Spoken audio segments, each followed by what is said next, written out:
Hello, everyone. We'll go ahead and call the meeting to order for today, May 24th. And we'll start with roll call. Trustee Grist? Present. Trustee Martinez? Here. Trustee Toasty? Here. Trustee Marks? Present. And Trustee Torres de Luna here. Do we have any public comment for closed session? No. Okay, and do we have a motion to convene to closed session? I'll make a motion that we convene to closed session. Second. All in favor? Aye. Anyone opposed? Okay, closed session.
2 minutes. And acknowledge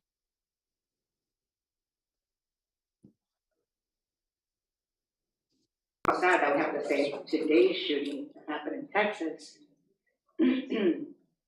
where there was 14 children, 18, I got the wrong news, 18 children, 1 teacher, and was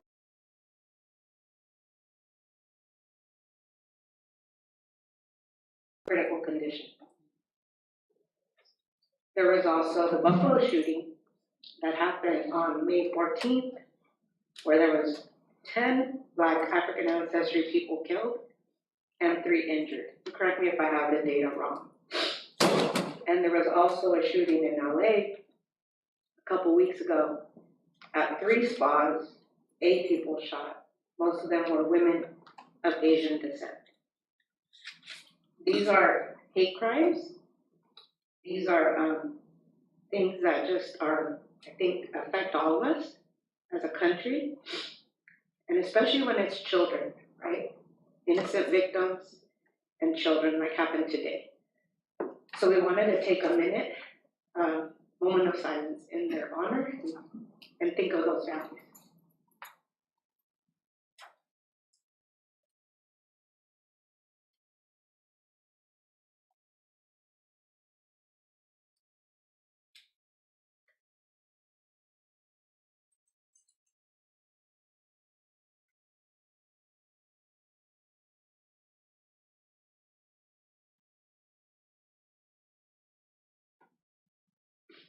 Thank you, everyone. We'll go ahead and have the flag salute now.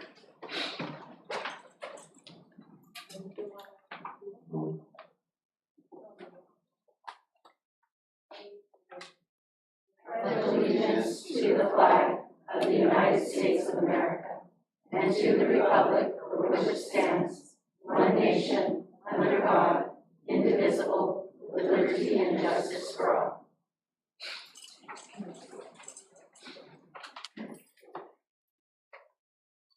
Thank you all for doing that.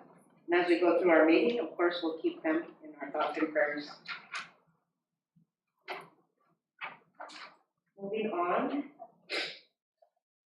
do we have a motion to approve the agenda?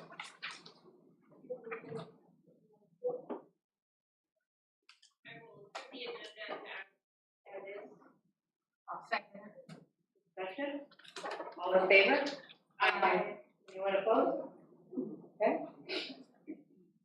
Number 9, there are public comments. Trustee Mark. Okay, yes, we have public comment. I'm going to call out your name, and if you would come up to the podium, I'm already here. Hello. I'll call out your name if you'll come to the podium, state your name for the record, and then you'll have 3 minutes to say where you're from, what school you represent, and then you'll have 3 minutes to speak. First up, we have Nikki Bell.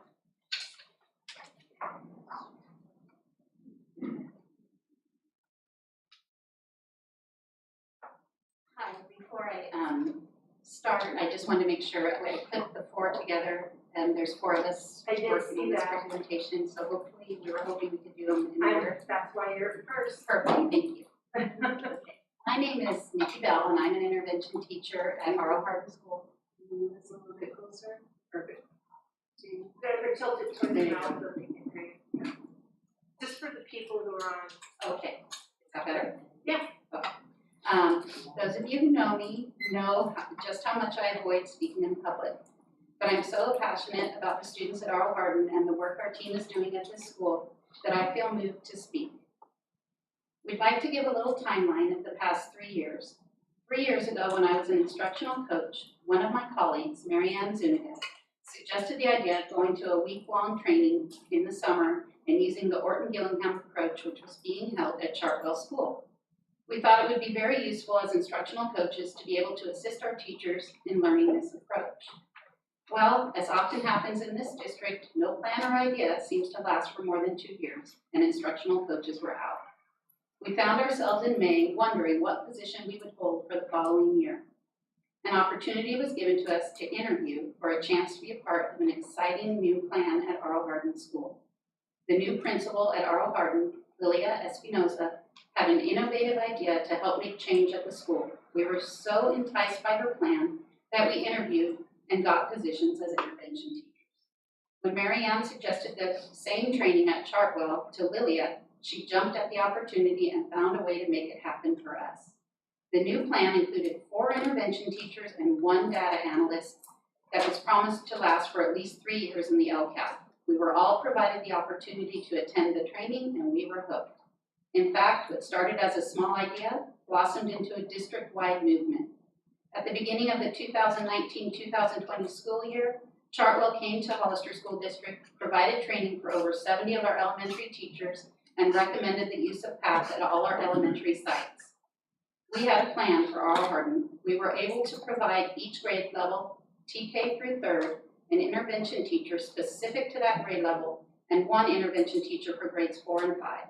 Our data analyst, Kim Garcia, was so excited about the Orton-Gillingham approach that she made it a part of her job to do intervention as well as her data analysis. She was working 2 jobs, but she so believed in the program that she was adamant about doing it, and we were off to the races. We had our team of veteran teachers at Arl Hardin on board with the plan because as experienced teachers, they saw the benefit to students. As a complete educational team, we were able to provide our students with small group reading, math, and leveled ELD at their instructional level. It was an exciting moment for our staff and our students. One of our 3rd grade students was quoted as saying, "Mrs. Garcia, why didn't my other teachers teach me this way?" We were seeing growth and we knew our plan was working. Okay. Thank you. Cynthia Nodi? Nadi. I'm Cynthia Nadi. I am a 1st grade teacher at Arl Hardin. Here we go. Our timeline continues with the interruption. Then, March 13th, 2020 hits. The pandemic changed everything. We scrambled to continue to provide small group instruction in territory no one had ever explored before. We had to regroup and figure out a new plan to provide daily small group instruction for the coming 2020-2021 school year. Not only were we dealing with online instruction, we also lost 1 crucial year of our 3-year promise. Along the way, we lost 1 intervention teacher, me, to budget. We could no longer provide 1 intervention teacher per grade level, so we had to make a new plan. Because many of our IAs were not needed in the classrooms due to online instruction, we were able to enlist their help and grouped all of our K-5 grade students into small groups for reading instruction. We trained our IAs, instructional assistants, for those that don't know, in using PATH, which stands for Prevent Academic Failure, and provide them with the lesson plans, techniques, and materials they needed. We met with our IAs weekly to be sure that they had the support necessary to provide quality instruction to our students. In addition, our principal and assistant principal also ran small groups. Although it was a year of calling home to get parents to get students online, internet failures, students babysitting while attending class, and sometimes very saddening, eye-opening views of what our students were dealing with at home, we still saw progress. It wasn't what we planned, but it was growth, and our students were beginning to feel the pride and confidence that comes with learning to read. Our data showing their progress was all put online in our data storage program called ESGI, and it was exciting to see. We were so anxious for the following school year to start and to get back to our in-person instruction. We knew we could make even more progress when we had those sweet little faces right in front of us. Our timeline continues with a big budget hit. Then, on July 28th, 2020, the promise was broken again. 3 of us received a phone call, and one of us was pulled out of her small group that she was teaching during summer school, and we were all told that we were losing 2 intervention spots. And we had minimum time to decide how we would shuffle around. How's that for loyalty to your staff who had been in this district for more than 25 years? Not only did we have limited time to think through what to do, there were very few available positions left open. All things happened, like 3 more sentences. As things happened, one of our intervention teachers got a position. It ended up that one of us went to another site, 2 of us remained at R.O. Hardin. It was heart-wrenching to see our plan being dismantled piece by piece. Our data also disappeared because our district decided to cut ESGI, which was the program we used to analyze and store our data. But we trudged on and shuffled to create a new plan. We knew we could still make a difference at R.O. Hardin. Next is Kim Casillas.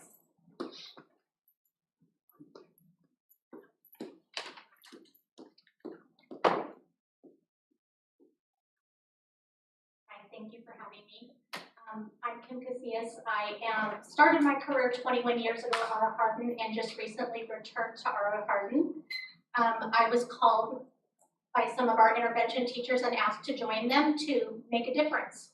And I want to tell you that I am a child from Hollister School District and San Benito High School. My children were. I have one daughter who teaches at the ECE Center now and another one who teaches at middle school, so we are a family dedicated to our community. When we talk about the path and proficiency and work in Gillingham, I just wanted to add this.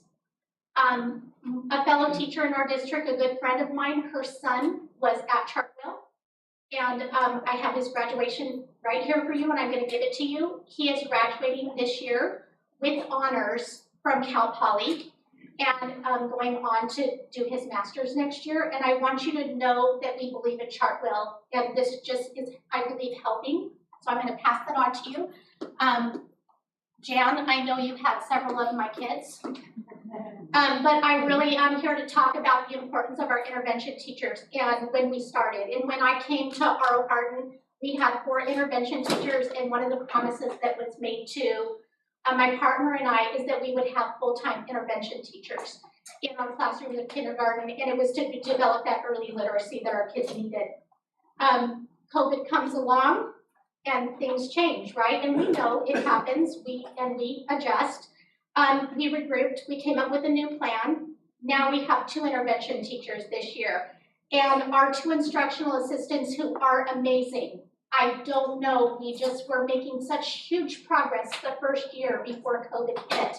You know, I can never forget that Kim Garcia came to me and she said, Kim, I've been doing data in this district forever, and this is a school that's struggled. And she goes, and our schools have never had such good scores. And I'm like, she said, it's not about the language. It's not about the economics, it's about who's there, and we have dedicated people, and our instructional aides that we had are amazing. I don't know what we do.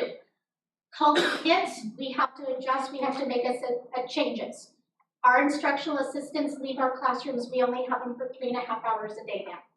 They help the intervention teachers now. Now they are doing intervention with our 1st, 2nd, and 3rd grade, along with our 2 intervention teachers that are left for the additional period of the day. They leave us at 11:30 and head on.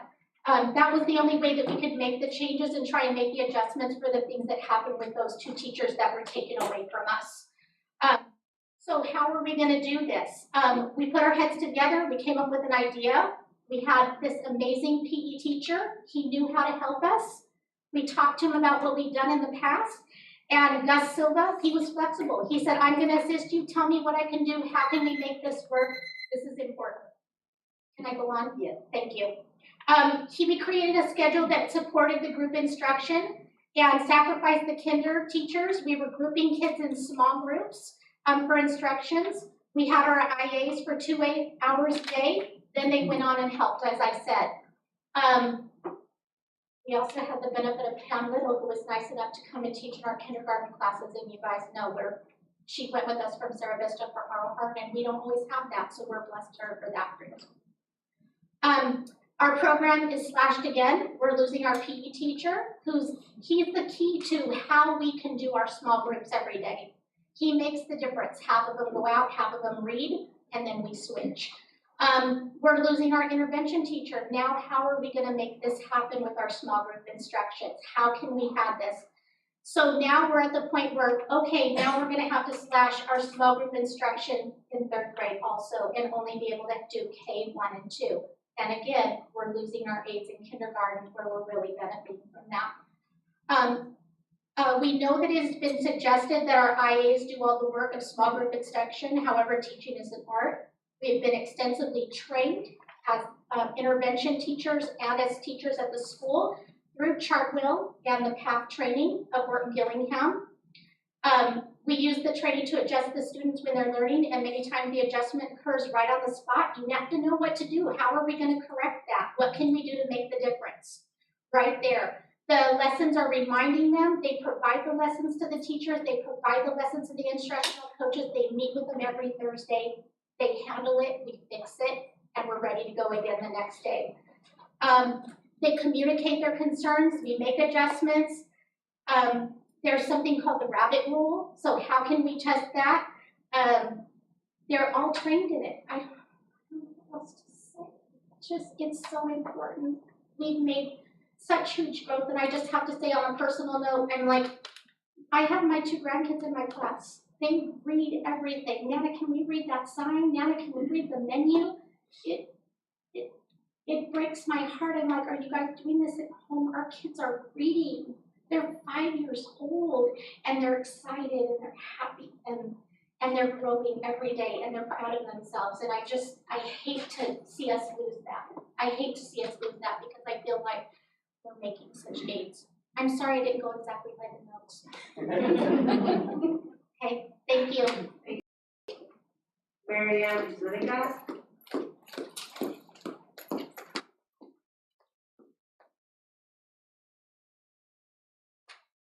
Hi, I'm Marianne Zuniga. I'm currently an intervention teacher at Auditor Hardin. And just like Nikki, I do not like public speaking, but this is also something that I feel very passionate about. And if it means me getting up here to fight for my students, that's something that I'm willing to do. Because many of our students do not have English speaking support at home, Nikki and I decided to donate our time after school to provide additional reading fluency practice to some of our students in the after school program at our site. Believe it or not, our students beg to read with us after school. They love coming in and reading, even though they could be playing and visiting with friends. They are extremely disappointed when we are unable to meet with them. Why do they feel this way? Because they are feeling successful at reading and want to continue this growth. Because Chartwell Charter School has seen and shared the success of our intervention program, they have encouraged other school sites to come to our site and observe our program. Sadly, our own Hollister School District Board and administration have never taken the time to observe our work. Lucy Pearson, Director of Continuous Improvement and Academic Support for Napa County Office of Education, requested to bring her team over to observe our intervention strategies and process.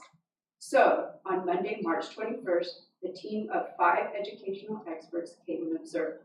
They were impressed with our program and have requested to come again on October 18, 2022 with more of their staff.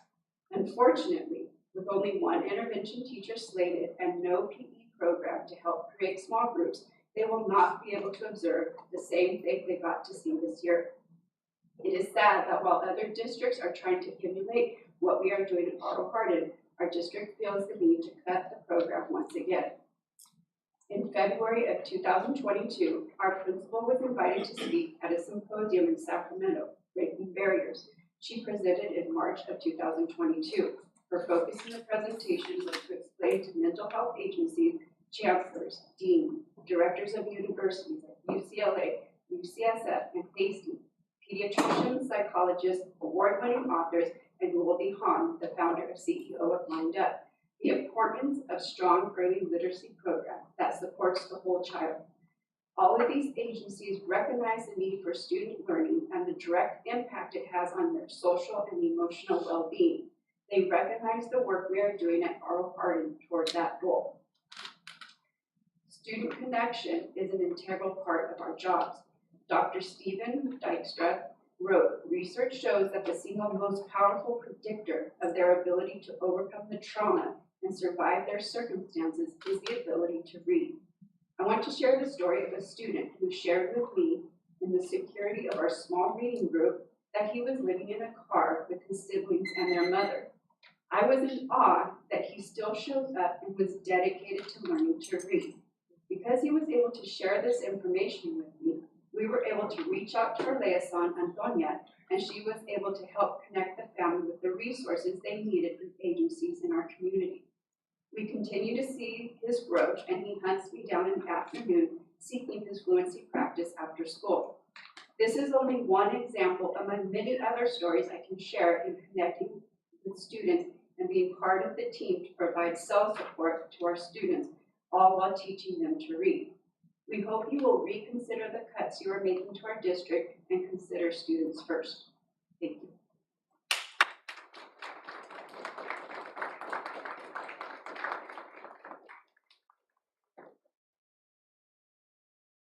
Luis Arguello.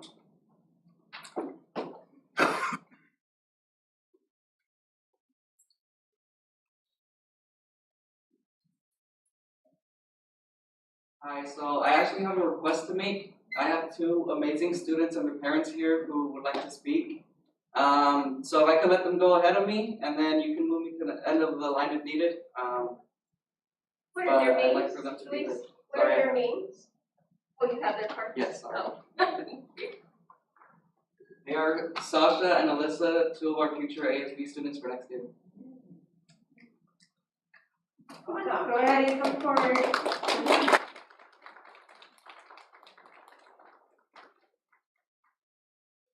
So whoever wants to go first, just state your name and what school you're representing and then go. My name is Sasha, and first of all, I do not really know what to say, but all that I really do know is that what I've been hearing and like what's been going on really isn't really, I don't want to say it's not correct, because you guys know what you guys are doing. But if you do think about it, there's many students that at our school we're letting go of two of our counselors. And there was a lot of people that rely on our counselors at school. The counselors we have just are beyond amazing. They have helped us with a lot of things. And I'm speaking from the heart when I say that Mr. A over here has helped me a lot during this year. I am a new student here in Hollister. I moved from Gilroy. And at the beginning, it wasn't such a good way to start. And with my counselor's help, it made it easier. I used to be a really quiet, not outgoing student, but now with the help of Mr. A and a lot more other teachers, it got me feeling like I could do something better and I could change. And if it weren't for him, I wouldn't be in a good place right now. How to explain it? I was really quiet and I was afraid to always give my opinion on things. But with his help, he made me realize that I shouldn't let anything get in my way of speaking the truth and speaking my opinion. And since I was younger, I have always fascinated with helping out. I have always loved helping out everybody. I've always had that passion. And as I grew up, I thought about signing up for ASB. But during the trip of submitting it, I had a lot of friends telling me, I don't think you'll get it. There's 50% chance. And that really led me to the point where I was just I don't know. I was giving up on myself. But Mr. A made it seem like I should not let them get in my way. That if I think I can make a change, that I could. And with his help, I got really far. I ended up getting president for next year.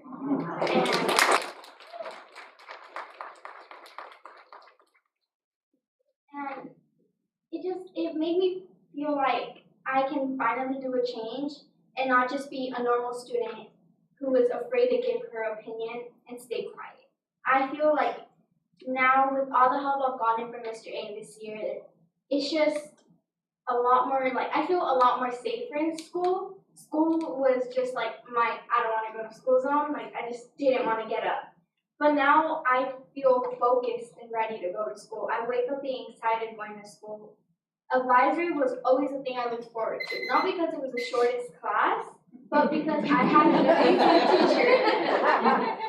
I had Mr. A as my teacher, and I loved that class. I had like half of my friends in there, and like it was a 20-minute class. And it wasn't just because it was a tiny class, students probably enjoyed, but not me. It was a class that really helped me out. And a lot of other students complained about that class saying, oh, I don't like it, like it doesn't help us with anything. And the way Mr. A, he helped us out, well, he helped me in general a lot. He made it to the point where he showed us, like, how do I explain it? He showed us that we shouldn't be afraid of like being ourselves and just being us. That we can't let nobody get in our way. And if we want to focus on something and we want to dream about it, then we can. But to never give up on that dream. I had this dream of like becoming well known at school because I've always like been well known, but it wasn't because of my like personality. It was because like, oh, I'm like this girl, this and that. Like I wanted to be known for like my kindness, my like helping out. I didn't want to be known for others. And this year during 7th grade, I realized that I can't just focus on like the other things. I need to focus on like school that matters. And another topic that I would like to go over is Mr. Miranda, which is one of our teachers at Mains Middle School. And PE was never really my good. Never. PE, I have always been like, really gotta run a mile. And the way Mr. Miranda had this way of saying, you know what, PE's good, you gotta do it. Like, he didn't be like, oh, you know what, it's part of your, do it. He like showed us that PE is not as important as math, like they say, but PE may be important. Like, it helps you in life, and it does like, it helps a lot of people with coping. And I have always hated PE, honestly. I've always hated it. I hated running. I hated the fact of having PE at 10 in the morning. I hated it. And having it 1 hour long, especially with the changes we've had, like, it's just not the best. Especially when I just had woken up. It's not the best, especially having English first period. Anyway, but our PE, like the staff at PE we have, it's just beyond amazing. PE, honestly, students don't like it, but there's some students that actually put their best in PE and try so much in PE because they feel like they're gonna get somewhere.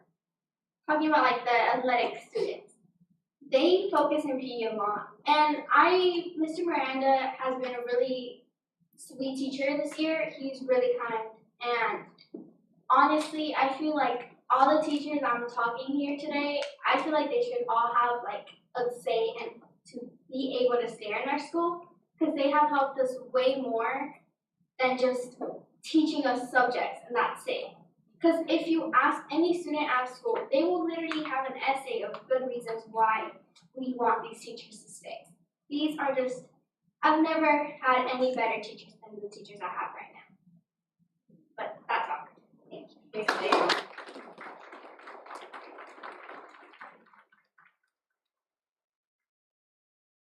Hi, I'm Hollister, a 7th grader at Mains Middle School.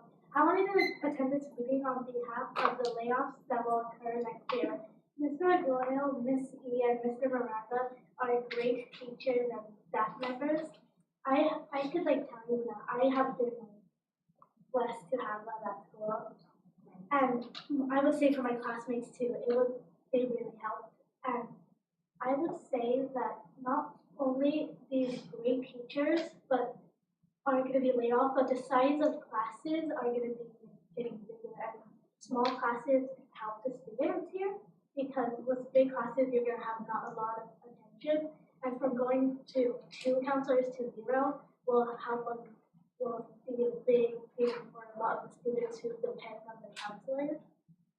I think that the larger classes will make it like harder for the students to like pay attention because there's gonna be more people, which will make it like noisier. You'll have less time with the teacher to help you with stuff. And for PE, if you lay off more teachers, it's gonna have like an effect on them because like, you need to have a lot of time with your teachers to like help you with stuff, but there's gonna be a lot of disruptive stuff going on. And I also think that with the counselors leaving, it will be really hard for like, all the students who like, that depend on them that have impacted their lives because of them. Like they help us so much. Like I would say they do because Mr. Mural has been my teacher and he really helps me a lot. And I would also say that they're great teachers and I really like having them. Like I don't have Mr. Miranda, but my friend does. And hearing all the stories about me, I want him. He seems like super cool and super nice. And it will have a lot of negative effects for like people. I know he has a daughter who goes to that school who will be pretty sad because it's her dad, you know.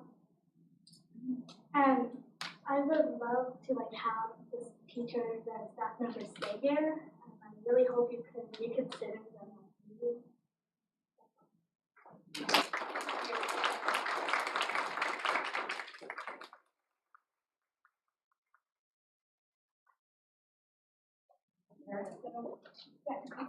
Luis, did the parents want to speak?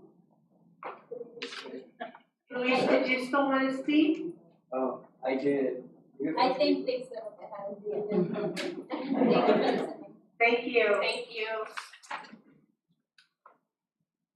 Thank you. Thank you for that. So I spent the last few days just crying and bawling and just thinking about next year. So I'm gonna do my best to hold my emotions today. I want you all to hear the substance of my words instead of the pain and agony of my emotions. So I will do what I've taught my students all year and just practice the deep breathing exercises to try to get through this. So good evening, Board of Trustees. My name is Luis Arguello and I am currently a school counselor at Mays Middle School. Just for some context, I was born and raised in Fresno, California. However, I did leave behind, I didn't leave them behind, I still see them. But I did leave my future fiance, my family, and my friends to pursue this position. I had no connection to Hollister other than this position, and I have to say that I do not regret the choice that I made. I am here today to speak on behalf of myself, my colleague Nayeli Elizalde, and all of the district social emotional team that have been laid off. I am not happy to be here, but for the last few months, and especially in recent days, I have been bombarded with questions by students every day asking me, are you sure you can't stay next year?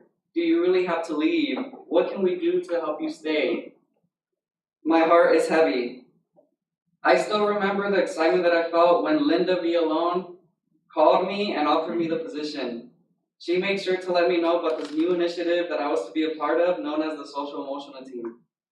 It was fascinating and intriguing to me that, after what our students had been through throughout the pandemic, that the Hollister School District was starting this new initiative as a response to our students' growing social emotional needs. It was something that I had not yet seen from any other district. I still remember when I came down to this district office to sign some paperwork for HR. I was greeted by you, Superintendent Erica Sanchez. We talked for a while and discussed our mutual connection in Fresno State. As I embarked on this new journey away from home, Erica shared with me how her college experience in Fresno was similar to my current situation of being away from my family and friends. Things felt right. I left that day thinking to myself, if this is the person that is leading my district, then there is no way that I can fail. Almost a year later, it turns out that I was right. I have not failed. Instead, it is you, Superintendent Sanchez, and you, the Board of Trustees, who have failed me, my students, my staff, my colleagues, our families, and this entire community. You have failed to stand up for the very people that you represent.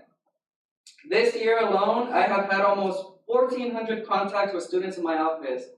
That's 1,400 contacts in my office with students, all for various reasons. In total, I have seen just over 327 students throughout the year in my office. Just today alone, May 24th, I saw 13 students for various reasons. I will say that the majority of the year was mostly social emotional reasons. This is solely my own data. This does not include the work of my co-counselor, Nayeli Elizalde, whose workload is on par with mine as we have worked to meet the growing demands of our middle school students. We have dealt with anxiety, grief, self-harm, suicidal ideation, self-esteem, drug abuse, and much more. Students have shared their dreams, hopes, tears, and trauma with us. In return, we have worked to provide them and their families with the support that they need. You have brought on so many social emotional positions this year. It is unfathomable to think that all of these counselors, social workers, and mental health therapists can just leave and that students can just forget and move on.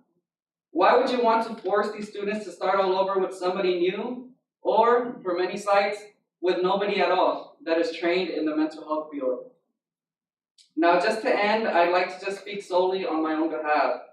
You will not find somebody more dedicated and committed to their work than myself.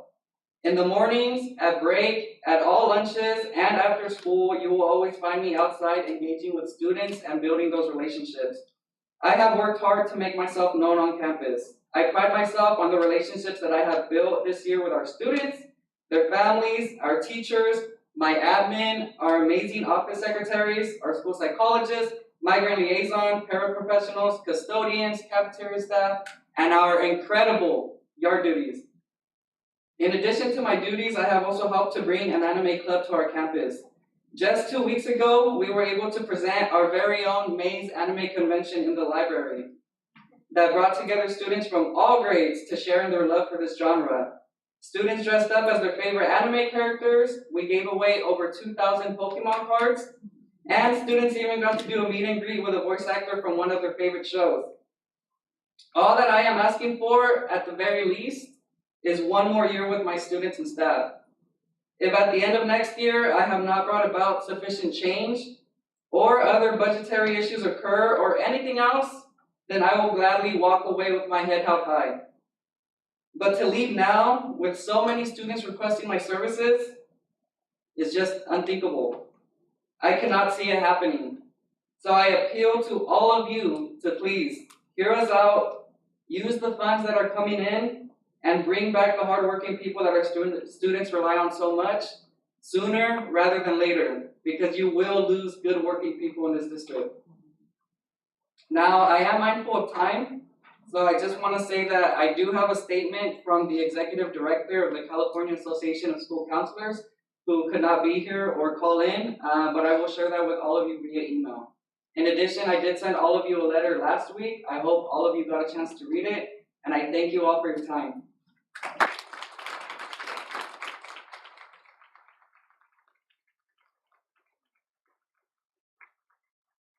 Rebecca Pearson.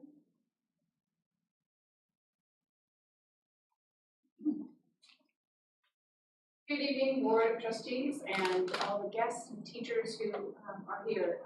As a former Hollister School District teacher, I taught first grade and fifth grade in this district. So when I was given the opportunity to come back and teach with the San Benito County Arts Council, I was combining my undergraduate degree in art and my graduate degree in education, and I'm having the time of my life. So I just want to tell you thank you for the opportunity for the teaching in the district.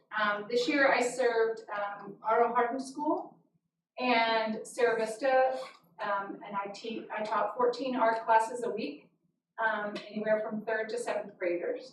I will say that elementary school students are easy for me. Middle school students were a challenge, but they're warming me up. It's hard, but it's been a challenge I've learned to address. Anyway, I just want to thank you for your support in the past of the Arts Council art program, and stories that I have.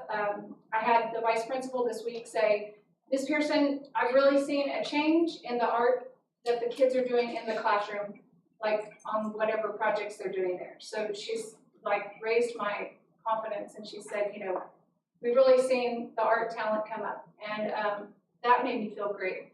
The best thing is when it comes from the students. I had a student today who said when he learned that this was our last week of doing art in the schools this year, he said, well, Ms. Pearson, I just want to apologize. He's a 4th grader, very precocious. And he said, I know at the beginning of the year I was not very cooperative, and I didn't like to draw. But because you really taught me how to draw, I'm really enjoying art now. And I just wanted to apologize and tell you how much I'm really enjoying it. So that, the stories from the students and from their heart, like we saw tonight, it really speaks to you. And I've really seen a difference in the kids and how they come in and they enjoy art. Sometimes I'm hard on myself and I'm like, oh, I wish I'd done more projects. But I started looking through their folders and their work, and they really have done some great things. And so I'm really enjoying bringing art to the Hollister School District. Because I know as a classroom teacher, you don't have time to do the artwork. You don't, even if you know how to do it. And we have some very talented teachers as well. And I also want to thank the teachers at my 2 schools for the support and the administrators for the support that they've provided. So I hope that you will consider in the future continuing to support the arts, and I hope we as the Arts Council can support with grants and bringing money to do that, because I know there's other needs in the district as I've seen. So thank you very much. Thank you. Thank you. I'm going to take a quick pause because we've been informed our translator is not on the feed. So it's important that everything that's happening is translated in Spanish. So we'll take a quick break. Hopefully it doesn't take too long. And thank you to the students and families here today, and all of you who are from Hollister School District. Thank you for being here. Take a little break.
Welcome back, everyone. Thank you for letting us take that break so that our translator can be back online.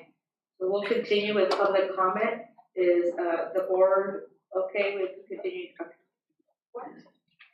Okay, Angela Hagan.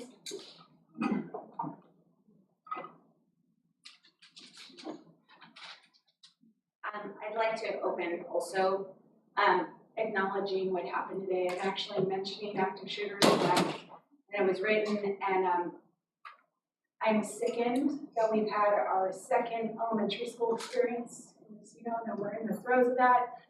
I just had students ask our school counselor who was giving a presentation in my class today about middle school. And they asked him, what is the likelihood of an active shooter at middle school? You know, because I've often told them, you do the math, the statistics are we are more likely to get hit by an asteroid than an active shooter. Don't worry about it, worry about the asteroid, which they laugh at. And I told them that today and then got home to find the news. But I hope that when I bring it up, we don't focus on what happened today and we focus on what the message I'm actually trying to share. I've actually been waffling over whether to speak tonight because frankly, I often don't feel heard by our school board. I've spoken a lot and by the majority, I don't feel heard. For a group that is supposed to represent its constituents, it is mind-boggling how frequently school boards across our nation just do what district leadership says. It's like they forget that they are the district's boss and they think that only the district knows what they are talking about. For a minute, I thought that things would change, that all students could really get what they need to succeed academically. But I see now that my dream is hopeless. I've given up hope. I see now that my 5th grade students are hardened, have been officially indoctrinated through us into the world of institutional racism. And this is gonna make me no longer apologize. The first year of school was the year we opened with our remodel. It was a remodel that took away the windows because for some reason our Hardin is at a greater risk of an active shooter than Sunny Slope, who got remodeled the year after, or Rancho Santana, who got designed and built shortly after Sunny Slope. It was a remodel that gave us a partially painted school. For any of you who have visited, we are the colors of a 4-hour-old baby diaper, plus the old colors of almond and blue. But those new colors not being kid-friendly, and the quality of the paint, flat paint, being even less kid-friendly. My 5th graders were welcomed to kindergarten through the Navigator program, which the district spent millions of dollars on training, because it was the Navi program that was going to save these Huskies, was going to get them reading. And then we got a new superintendent who dismantled it after its first year, because she didn't approve of that program. But the teachers soldiered on, trying to maintain consistency without the resources that HPS had. And then a new superintendent came and said, Orton Gillingham will save these Huskies. And my students were in the 3rd grade at that time, receiving intensive reading intervention from an Army the superintendent hired for us when the pandemic came. And they made huge strides despite the pandemic. And upon the return to 5th grade this year, though, the yet again new superintendent dismantled that Army so that my 5th graders didn't get any intervention. I did my best with just me, and there was progress.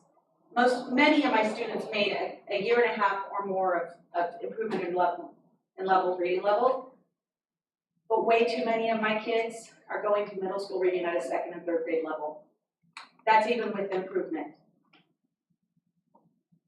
That was with a 1/3 of my students seeing our counselor this year and getting counseling. That was with having a PE teacher. That was all I could do. But next year, you stripped away what little hope I had left. I have nobody to help me with my students' heavy emotional loads. And they are heavy. They are not like other schools. I don't care what anybody says. If they were, other teachers would come teach. We would be just like the other schools. But we are not. And we need to be acknowledged for that. I'll have more to prep for because I have to now also prep for PE, and I no longer have the time to analyze the data and make my groups. And The charter school's presence is going to be cemented, crowding our campus for perpetuity, and preventing us from offering what every other elementary school in the district offers, a K through 8. The district has screwed our students year after year after year, and you're doing it again this year, all in the name of this supposed equality. All schools get the same. But you've made us separate and not equal, and that is unconstitutional.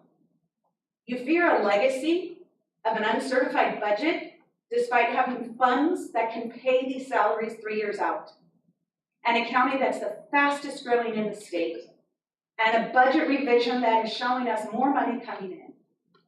But what you've built for our community is a legacy of hopelessness in the face of continued racism.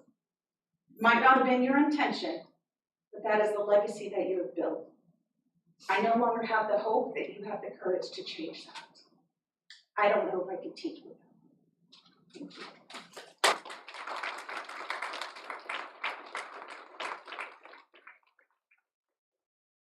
Carol Rios.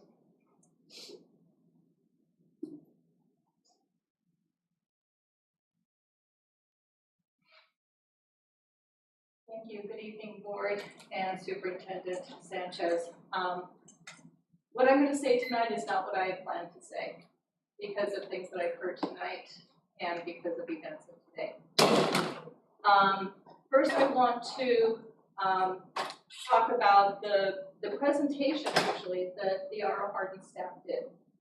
What you heard was the essence of being a teacher. The commitment, the passion, the training, the dedication.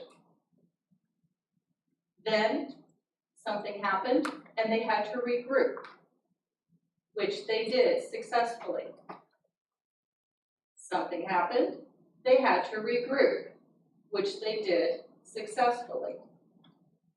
Something happened, they had to regroup, which they did tirelessly and as successfully as possible. And now they're on the brink of something happening and then maybe not being able to regroup. Who suffers? The students suffer. And the ability to regroup for the sake of students, not for themselves, certainly not for you, but for their students, I see that as a blessing and a curse. The blessing is that the students benefit from their being able to regroup for them. The curse is anybody outside of the classroom thinks, oh, no big deal.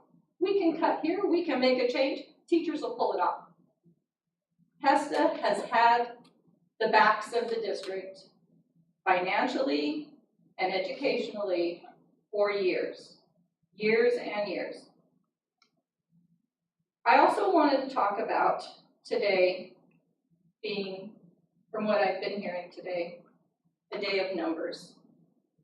We started out 18 students dead, 1 teacher dead. If, God forbid, that were to happen in Hollister next year, the other number is 0 because there will be 0 counselors at the schools to help these students. Sure, you can bring in a Grief Busters program, you can pull together all the school psychologists that we have to go and help the site, but they don't know the kids. The kids don't know them. And social emotional learning and aspects are not only about tragedies, they are ongoing. As Luis talked about, I work at Mays with him. He is dealing with students who are suicidal, who have had abuse. We heard from his students, just shyness, and they need self-confidence. They need to know that there is a world out there. The world is their oyster. He gave it to them. He pulled together a team for them they can see a bright future ahead of them. The other numbers, just very quickly. $97.5 billion in surplus at the state. $22,000 per student coming into the schools from the state. 6.56% COLA coming in from the state. Yes, COLA is partly the cost of business, but your business is dependent on people who can afford the cost of living increases that they have. You just a few months ago have been, or since the beginning of the year actually, been so concerned about a budget shortfall because of mistakes, misrepresentations that were made previously. Now you had to make cuts because you just were not confident of the money. Now, we are going to be overflowing in money compared to past years. But school services is telling you, oh, wait, there is a recession looming on the future. Don't spend any money. Hoard it all. You can't have it both ways. You can't say we don't have money, so we're going to cut, and also, we're going to have money, but we're not going to spend it. You can't have it both ways. Our students need better from you. Thank you.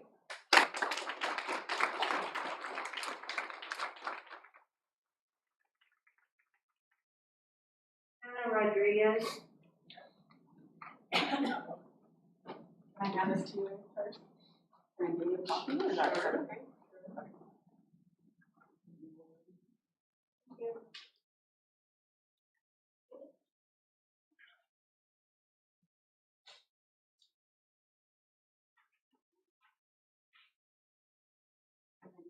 Can I go to the bathroom? Sure, no problem.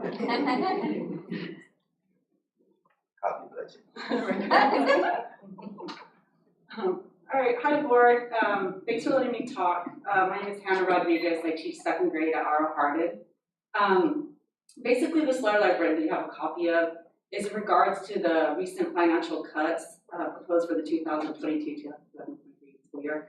And as you know, approximately at Auditor, 64% of the students are developing English fluency and speak a language other than English at home. And a great majority of our population qualifies as being economically disadvantaged. That's 71%. And on the total number of students, we serve 12% with special education plans that are set in place for their academic success. And as you guys know, the pandemic has been particularly hard on our students, and they're in dire need of support. The equal across the board cuts, such as PE teachers, reading intervention teachers, counselors, and social workers, cause a disproportionate hardship on our students. We're already struggling at the most basic levels at home and at school. And so you're gonna see, I included like a data sheet in the back so you kind of see, this is just for reading for my class, but this year my class began, basically at 71% of my students are reading at kindergarten level. And they're reading, and the other 29% are reading at first grade level. And of my 30 students, nearly half of them are EL, and nearly a quarter of them have IEPs. By the end of the school year, 42% of my students are reading at first grade level, and 30% are reading at grade level, and 16 are at above grade level. And on average, the students have moved up 5 levels. And I just used the leveling in the benchmark enhanced curriculums you guys have provided. So basically, I want to say thank you. This is thanks to the support that we've had at the school. I really appreciate the CAF intervention from the reading intervention teachers and the aides. I really appreciate the the counselor, and as well the PE teacher. So it's because of the support, losing the support would be absolutely devastating to my students. In terms of our campus, it's bleak. The windows in our classroom have been removed. The school has been painted depressing color. In addition, the students are forced to share the school facility with the charter school. The teachers must teach with the disruptive charter school during their recess outside our doors.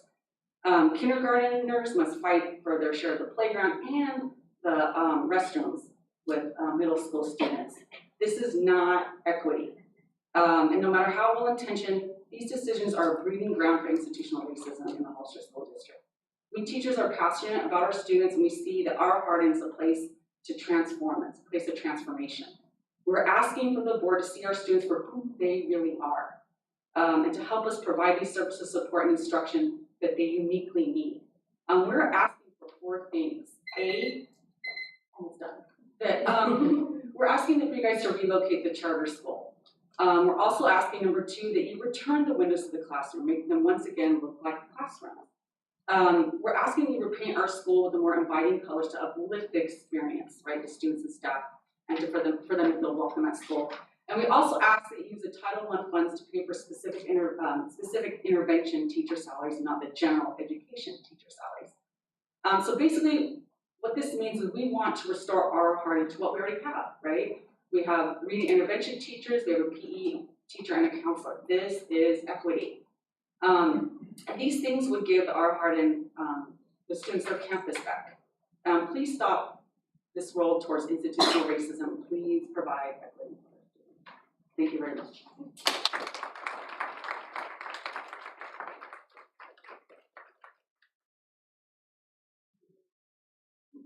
Wendy Southwood.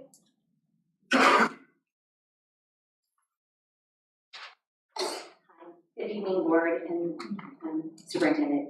I am a teacher, Wendy Southwood, with the Hollister School District, but tonight I actually come as a mother. I have a 7th grade student who attends Sierra Vista, and my son, like countless other middle school students, and well, all ages, as we have seen tonight, has had a very difficult transition coming back to school after the pandemic. My son, in particular, that age group, is struggling with puberty and awkward social interactions, strained friendships, and of course, just navigating being back in the classroom. And on May 4th, this year, just weeks ago, I received a call while teaching my 3rd period class from Adina Austin, the mental health therapist at Sierra Vista. And my son had opened up to her about his attempt to take his life. Without her quick action, her availability, her expertise, and compassion, she changed my life that day. I could be telling a very different story right now than what I am.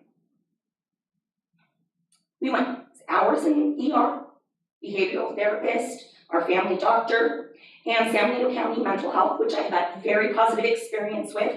However, that program is extremely inundated. My son was fast-tracked into their program and will begin receiving services on June 13th. If it wasn't for Ms. Austin and the continued support of teachers and staff at Sierra Vista, my son would be navigating this alone while at school. We're doing our best, of course, to see that he gets the best and proper treatment to handle this. But what I want to ask is, if it was May 4th, 2023, what would my son have done that day? Please put our children's mental and physical well-being at the top of the list. We need to rehire the qualified educators, PE, counselors, and our custodians. We need them at each school site and not a piecemeal program provided by the county. Youth Alliance is great. The behavioral health, like I said, good experiences. We need these boots on the ground. They need access available at the school site. The pandemic may seem like it's over. The children have not healed. There are mental health issues that need addressing, as evidenced today in the media. But my child is not just one singular case. This applies to countless others. And I implore you, you here have the power to do something about this on behalf of teachers and staff and our kids. Please rescind the layoffs. Thank you.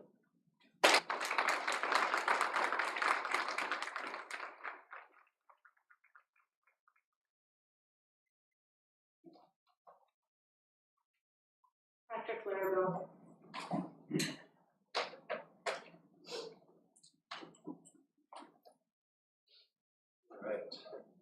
Good evening, Board of Trustees and Superintendent Sanchez. I'm here tonight to speak about the Governor's May budget revised meeting that we all attended.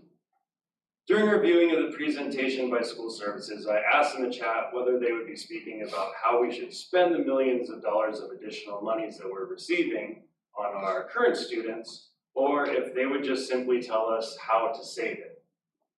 It was a little snarky, so I didn't get a reply, I understand, but guess what? Just how to save it. That organization sent out, for context, that organization sent out a memo earlier this year explaining to superintendents that even though legislation will be passed, the districts can only keep 10% reserves. There are ways around that to save more money, to put more money aside, rather than just the recommended 10%. They even advise superintendents exactly how to do that, rather than spending that money on our kids. I have that memo and I could share it if you would like. Being as this is the case, I wasn't surprised when the presenters brought up a potential recession and saving money and scare tactics throughout in order to get you to agree once again to save the money and not spend it on our students. Never once did they mention the needs of the students, in fact, but they mentioned a recession more times than I can count on both hands. They even gave reasons for a teacher shortage and didn't cite low pay or intense workload. It was mind-blowing. Basically, the opinions voiced during this presentation that all of the extra millions of dollars should be saved seems highly biased and unreasonable.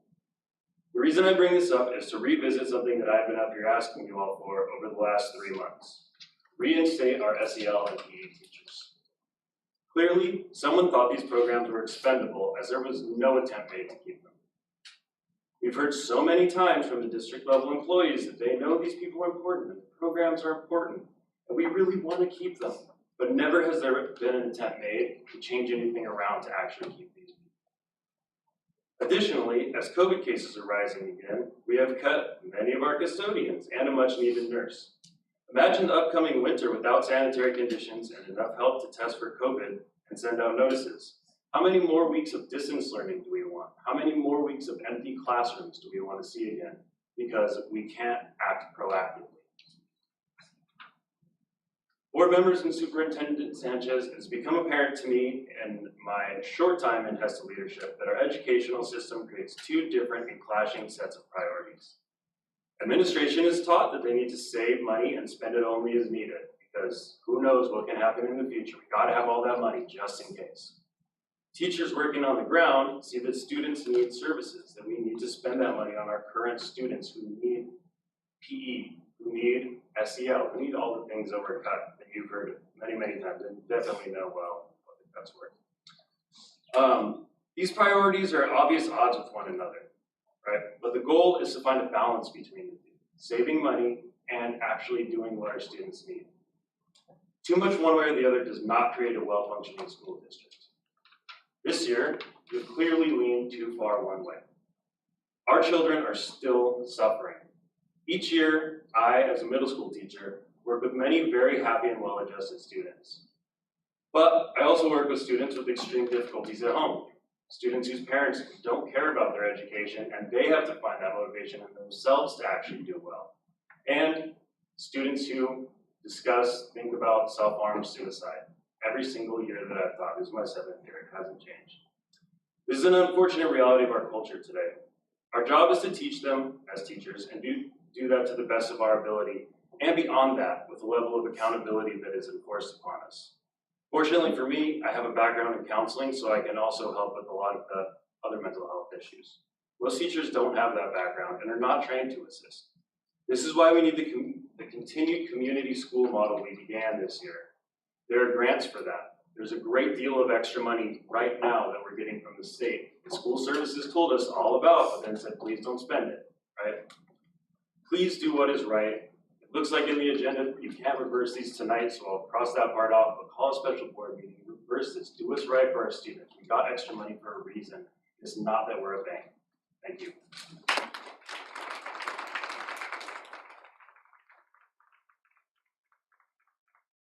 Rachel Demezio.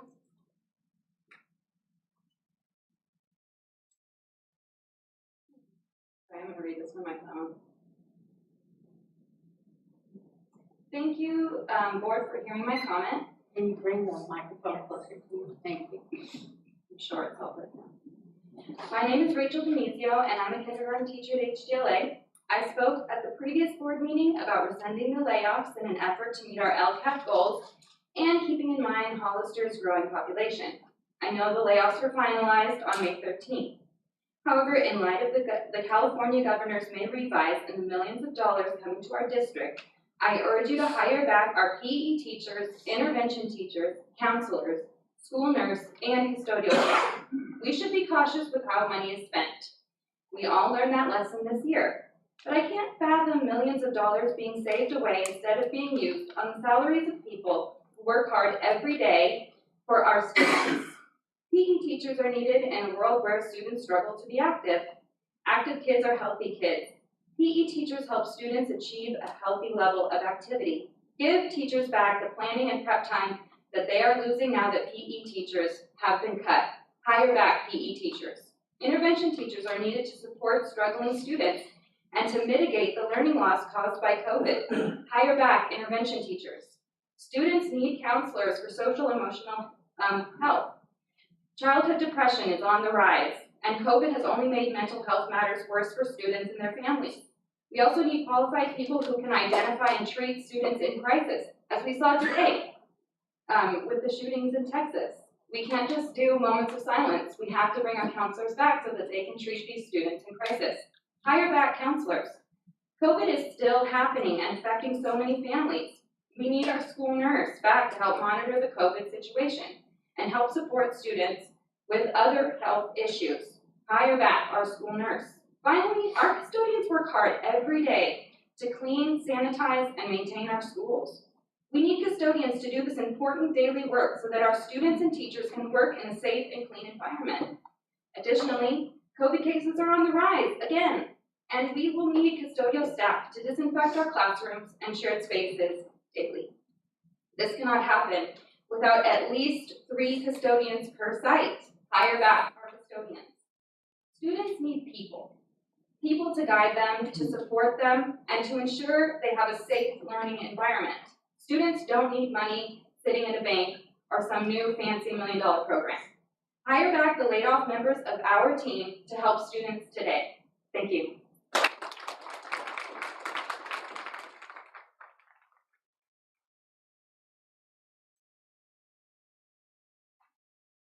Deputy Scout.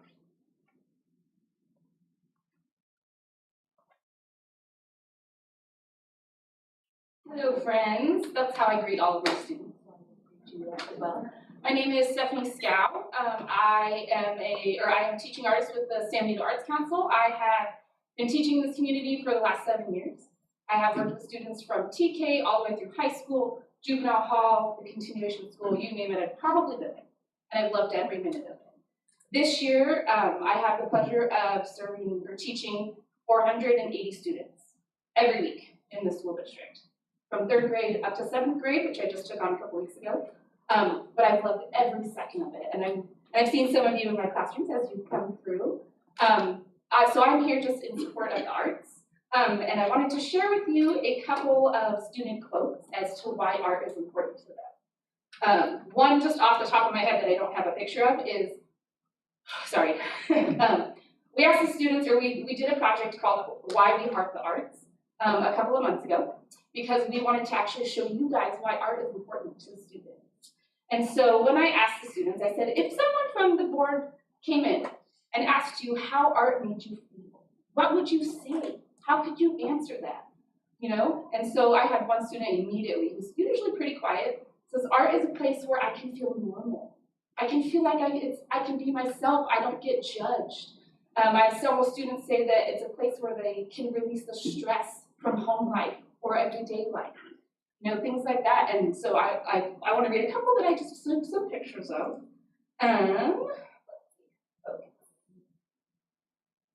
So here's one. Art makes me feel free because it gets rid of all the stress. Daniel, Miss Martinez's 3rd grade class at Rancho Santana. Another one. Upside down, sorry. So this is from a 6th grader at Rancho Santana. Art makes me feel calm and relaxed. I feel like I can escape reality and drift into my own magical world. This is because I love thinking of my own world, and art makes me feel like I'm going to make my world come to life. Art is a place for me to express my emotions, how I really want. My art teacher is amazing. Sorry. She made me learn new things like how to draw realistic. That's something that I never thought I'd be able to do. That's just one. There's another student. Let me see if I can play right here. Art makes me feel like I can express my feelings and helps me calm down. And if I don't want to talk, I do art to express me. So I really hope I could keep going on. I literally had every one of my students write this. So if you ever want to see it, I can send you some. But I just really hope and encourage that art not only is a fun place, but guess what? Means every other subject that they learn in school in art. And I always try to encourage that with my students. Guess what? I know how much you love art, but you should love every other subject just as much because you use every other subject. How do we know how to do art? We look at artists in the past, right? It teaches kids fine motor skills, how to use a ruler, how to use scissors, how to hold a pencil, right? Things like that. So I just wanted to share with you why I feel art is really, really important to keep in our schools as well, and a lot of kids do too. So thank you for your time.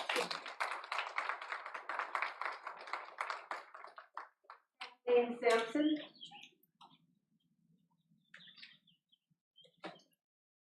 Hello, Superintendent Erica Sanchez and Board of Trustees, thank you for having or allowing me to speak tonight.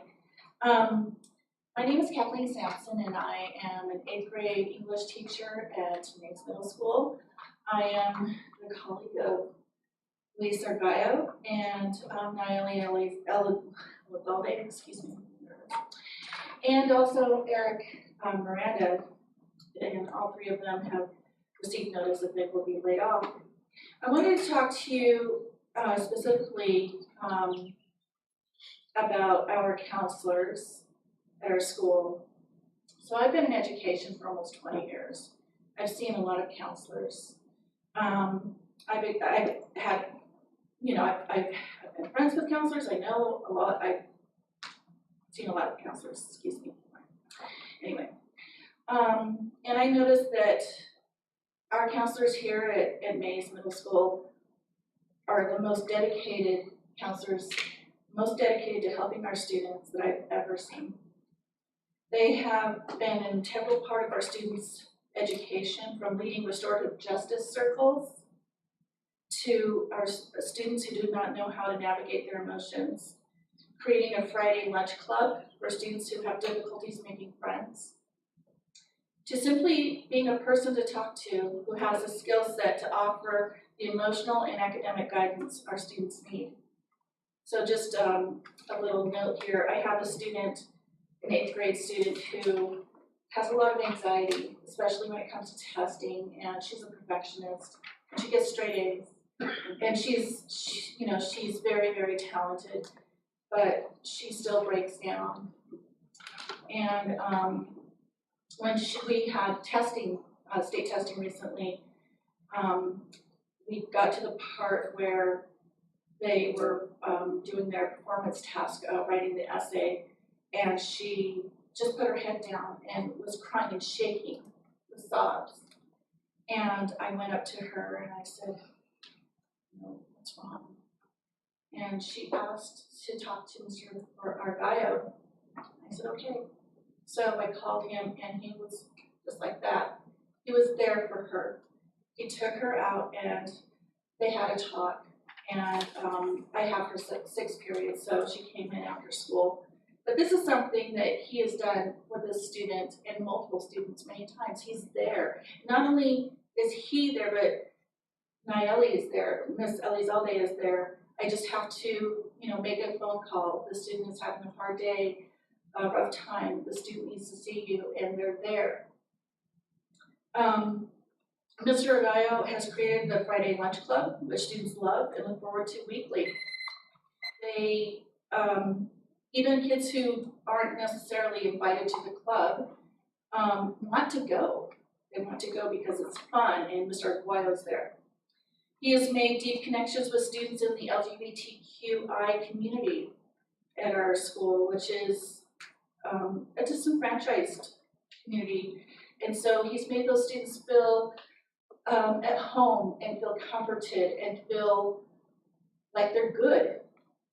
And he's also empowered students with mental health challenges to overcome their fears, and is a strong, patient, kind, loving male role model for students who are sadly lacking this in some of their homes.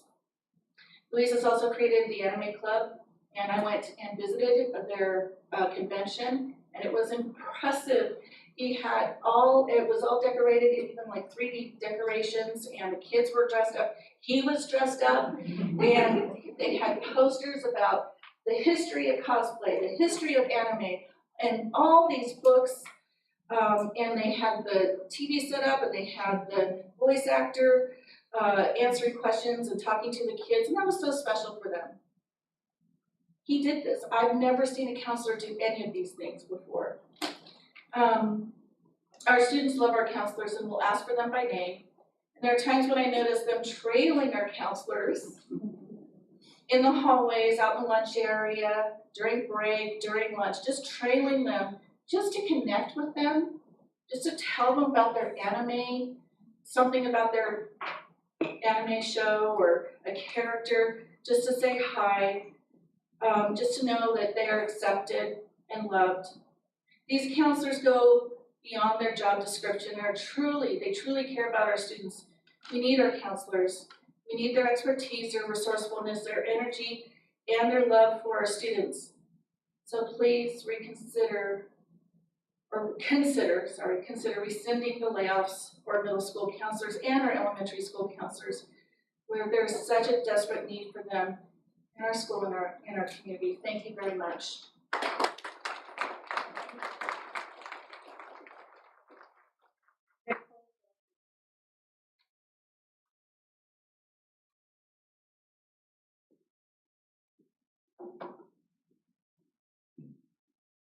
Great. Good evening, Board of Trustees and Superintendent Sanchez. So I'm here tonight representing the Hollister Elementary School Teachers Association. I'm president, and our mission statement is as follows. It is the mission of the Hollister Elementary School Teachers Association to protect and promote the well-being and solidarity of its members to ensure the success of the students they teach. That means my role as president is to protect the well-being of my members, and that has been put into jeopardy this year. Thank you, Wendy, for speaking your truth. That really moved me. Thank you. So when I see one of my members who got laid off brought to tears at a staff meeting because he told us he'll miss us so much, of course it's my job to fight for his mental, physical, spiritual, financial well-being. And when I see my friend packing up, having to get another job, leaving education, it's heartbreaking. And for them to come back every day with a smile, oh my gosh, that's incredible. I don't think I could be as composed.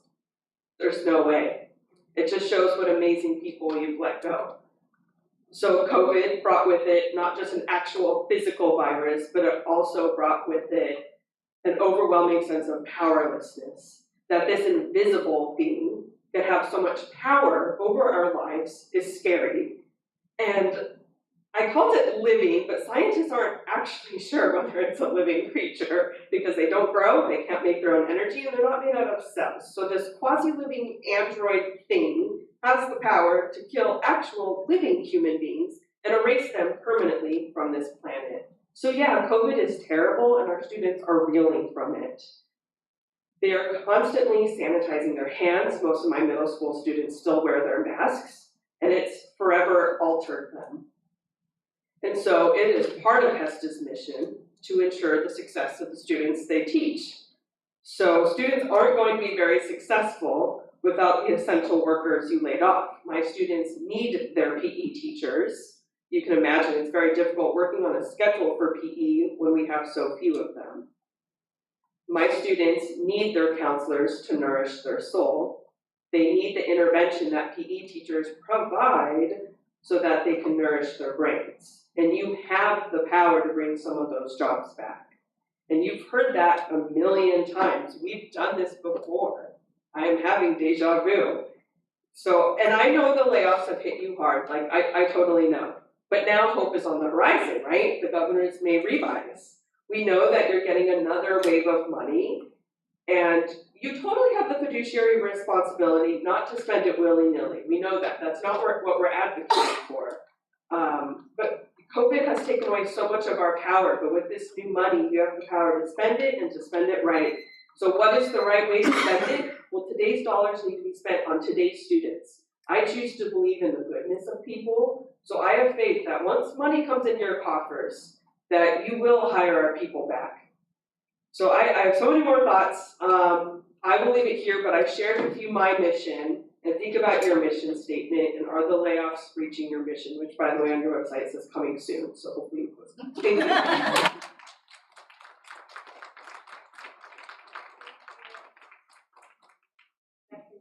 Public comment.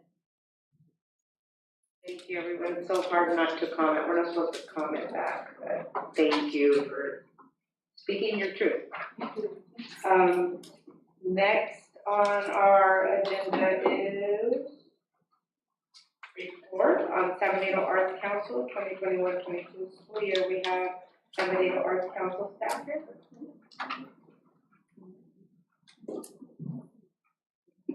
Good evening. Let me make sure I can figure this out. I'm Jennifer Lane, Executive Director of the San Benito County Arts Council, and I want to thank you for giving us the opportunity to present to you tonight. Before I do, I just want to acknowledge the tragedy of today, of course, and also acknowledge all the really heartfelt public comment from this evening. You know, we're all dealing with a very challenging time, and I just want to say that I feel you all. With that, I am here to speak tonight on our arts and education program, so I'll move forward. I also want to introduce my colleague, Amanda Chiato, who's our Director of Arts Education. She'll be speaking. So first, a little bit about the Arts Council. We're a 501c3 nonprofit established in 2006. Our mission is to activate and engage people, communities, and spaces through arts, culture, and creativity. And we do a number of programs and services that work to uplift artists in our community, to increase access to the arts, and to build equity for all of our residents when it comes to art and culture.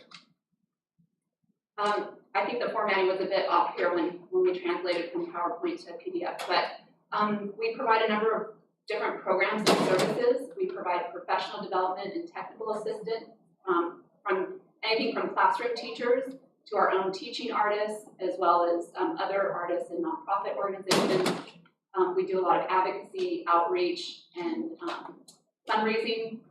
Some of our programs include grant making. We recently received a federal grant from the National Endowment for the Arts with ARP funds to re-grant to other local artists and arts organizations.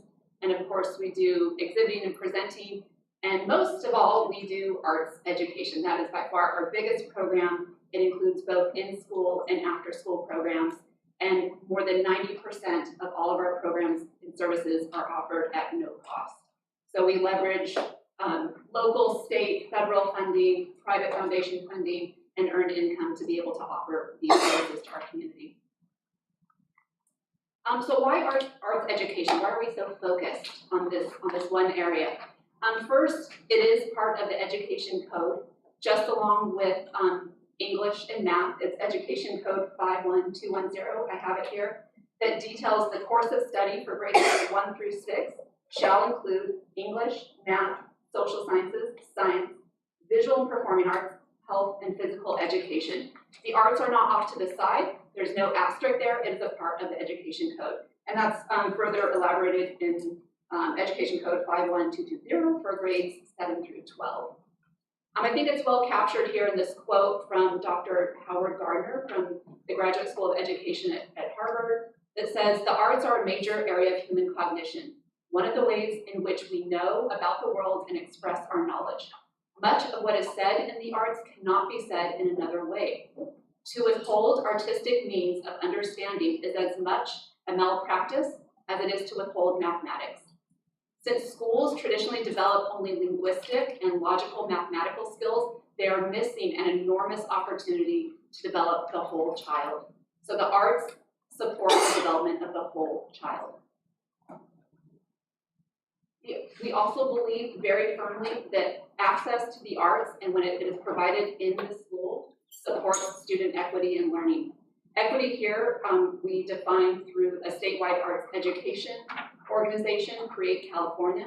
Equity is defined as the right of every student to engage and succeed in powerful, high-quality, standards-based arts learning grades pre-K through 12. Some of the essential components of a comprehensive arts education include its standards-based, sequential, comprehensive, and prioritized. Again, it's not off to the side. These are some of the components that we are looking at very closely when we build our arts education program. So of course, we have to consider art materials and supplies, equipment, staffing. We have an amazing team of 9 dedicated teaching artists. They are very diverse from, kind of soon after college into people returning out of retirement. We use a standards-based curriculum from the Art of Education University, which was recently adopted by the state. We work with schools and administrators in scheduling. We look to what each of the sites needs for facilities. Some sites in the Hollister School District have a dedicated arts room, such as Rancho Santana and Sierra Vista. Others, we have more of a push-in model. We do both. And then, of course, we're always paying attention to the health and safety of our students. So now I'm going to turn it over to Amanda to describe our biggest program that we have here with you, our 3rd through 7th grade visual arts program.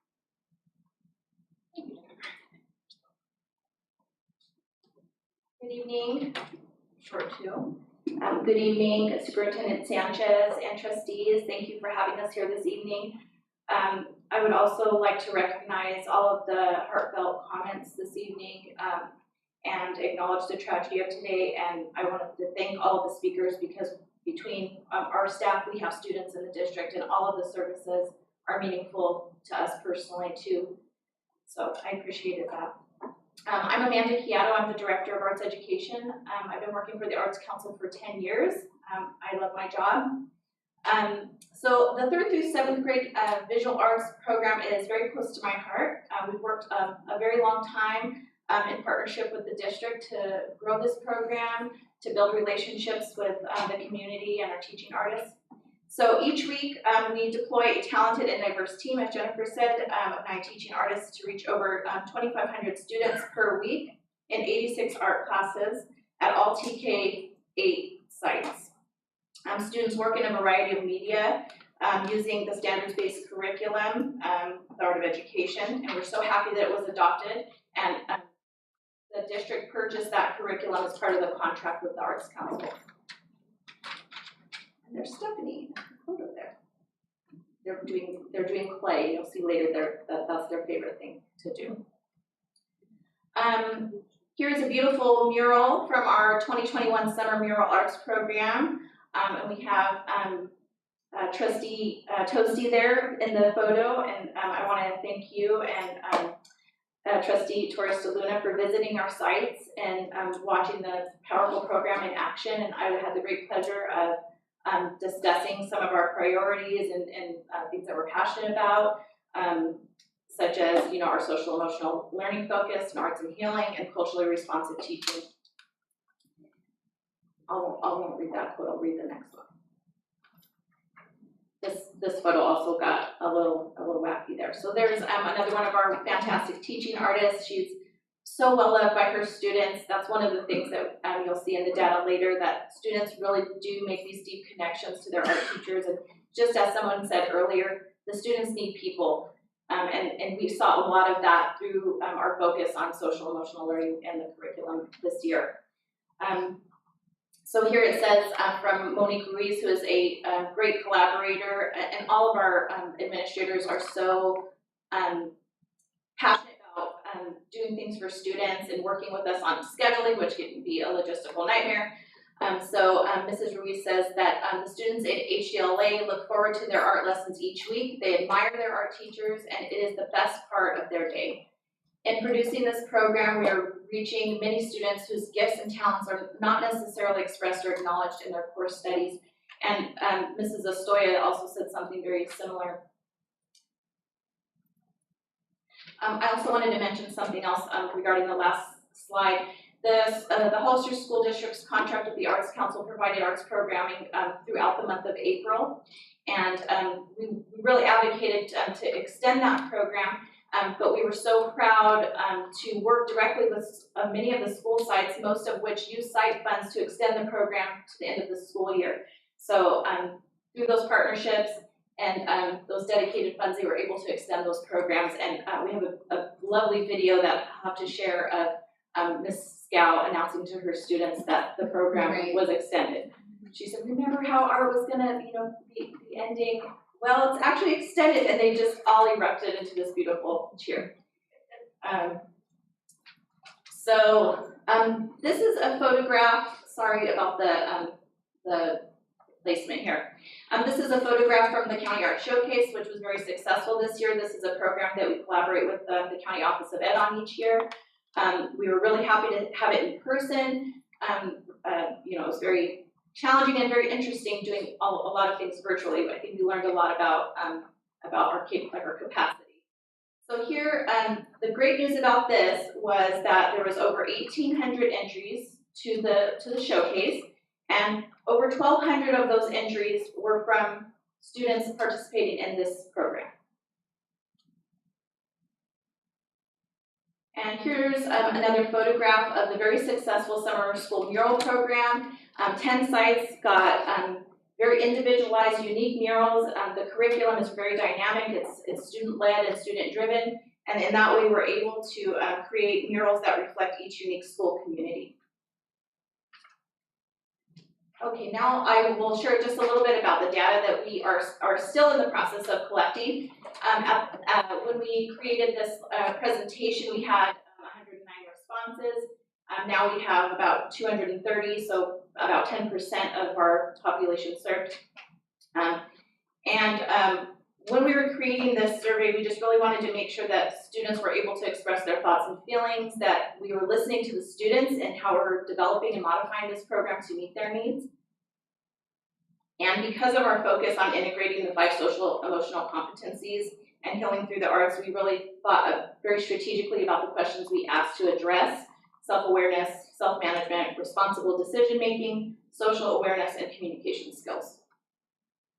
Okay, so here, what did you think of your art classes? I saw the new data today, and it's about 80%. It was really fun. And then the next category, it's okay. So that's always fun to see. So here, what art activity did you like best? Historically, play making always comes out on top. And so, in planning for next year, looking at more ways to really incorporate hands-on experiences and utilizing various materials so they get a lot of experience with different types of materials. And you can see the other data there. I love that kids are not afraid to write in their own answers. It's so exciting to me. You have drawing and painting.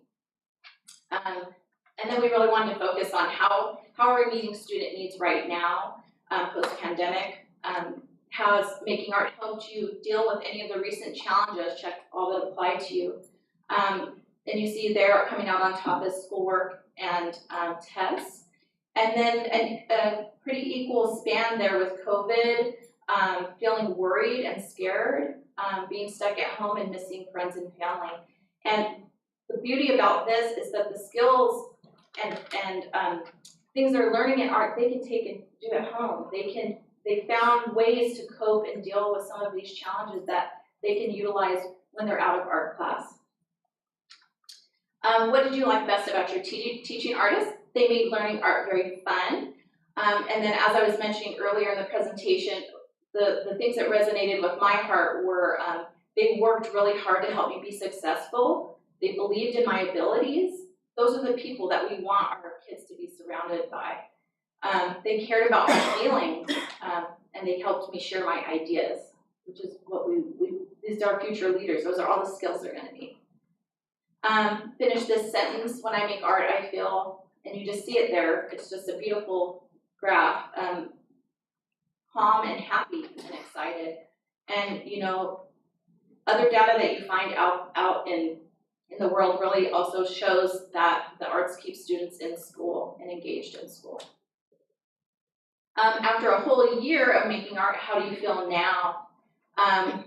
Brave with my ideas, smart about my choices, curious to learn more. So those are some of the top scoring categories, confident in my abilities. And one thing as I was contemplating this data today, because we made sure to, also add, of course we don't want kids to say they're bored in art, so you don't even want to ask that question, but, you want it to be authentic, of course, and we want to meet kids' needs. And when I was looking at this, I noticed, there was not many where it was frustrated or bored, but what was interesting was challenged but capable.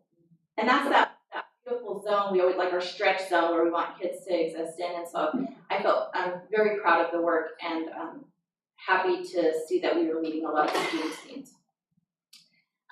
We love hearing directly from students. Those are some of our happiest stories and reminds us why we're doing this wonderful work. Art was top 3 on things I enjoyed this year. I love that one. And also reviewing this data, there was a lot of second language learners and students who didn't have all the grammar and everything perfect, but they still really wanted to make sure to share their opinions and ideas, and I loved seeing that. I like the quote that says, we could talk to people while we did it, and I felt like we need to express our feelings because we don't like doing that with our teachers or anybody else. It makes us feel uncomfortable. So it was a safe place. And then on the top you see in the longer quote there, I hope art is still here next year. So, and then I'm gonna pass it back to Jennifer, and I just wanna thank you for your time and your partnership. It's invaluable to us and for all of the things that you're doing for students.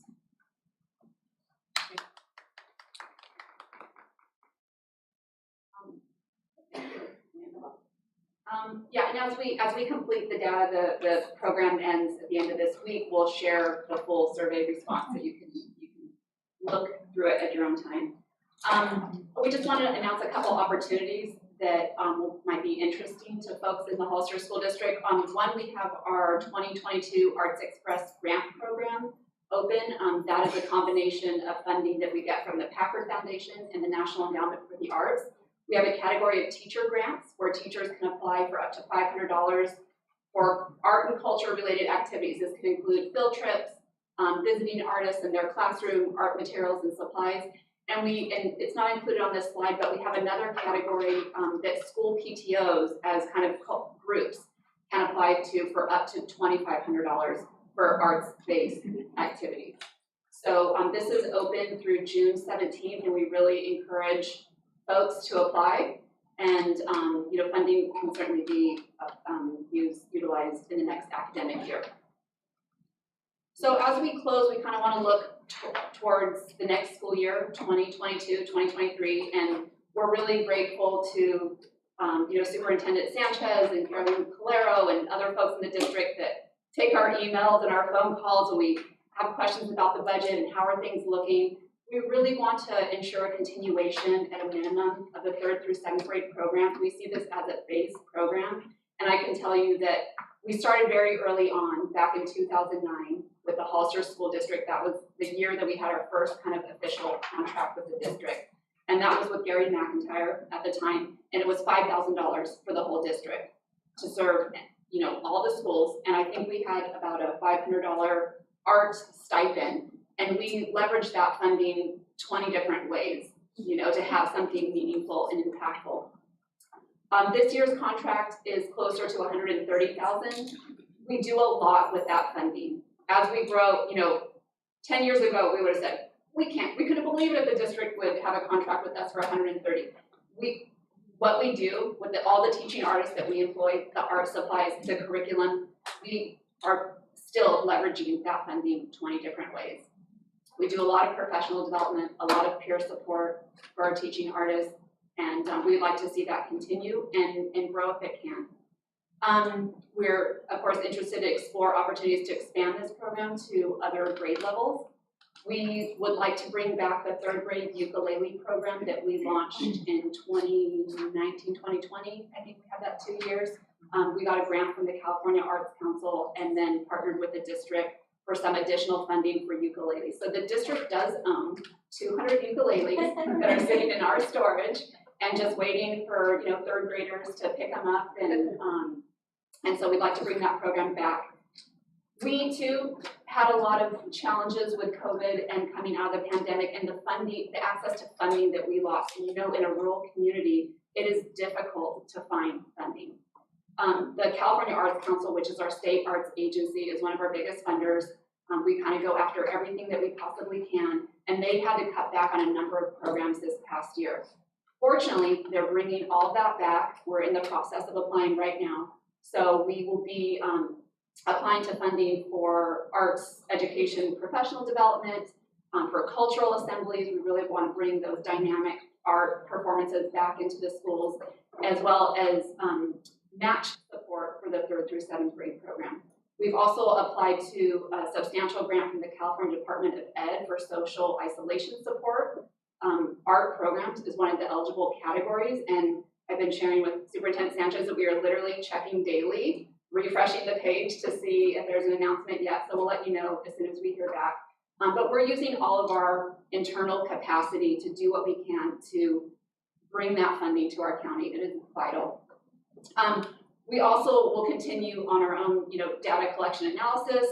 We have launched a new Arts Now community, which is our arts education advocacy group, specifically for the Hollister School District. We have another one with Aroma San Juan. And as some of you may recall that were involved, the week before everything closed down in March 2020, we had a 2-day arts education planning retreat right here in this room and came up with a beautiful draft strategic arts plan that has sat on a shelf for 2 years because of all the turmoil. So we are really looking to revisit that plan, see what we can pull from it, see what's still relevant, and what we might need to rework given the new realities that we have today. I also wanted to bring your attention to an art and music in the schools ballot measure. I'm not sure if you've heard of this, but it recently, this is being spearheaded by Create California. It's endorsed by big time Hollywood celebrities and then really passionate district superintendents.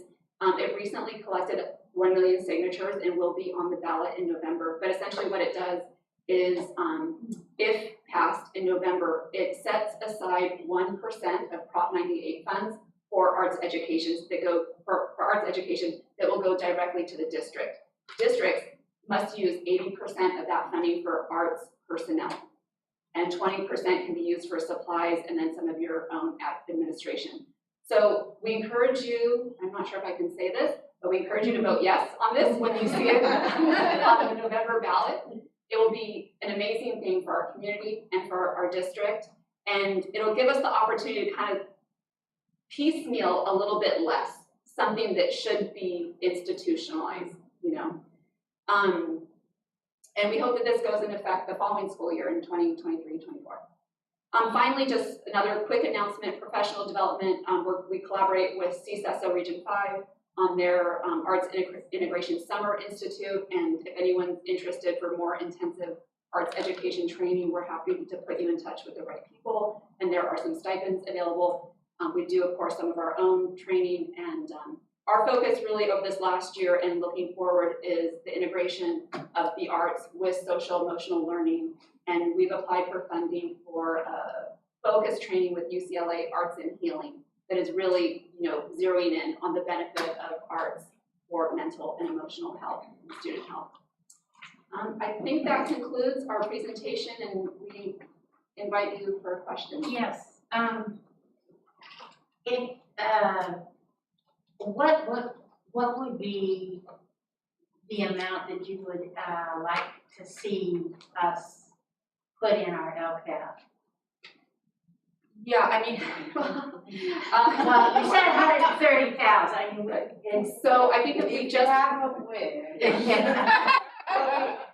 when things were looking a bit tighter and we were just wanting to preserve what we had, our goal would be 130,000 for personnel and using a separate fund for art supplies.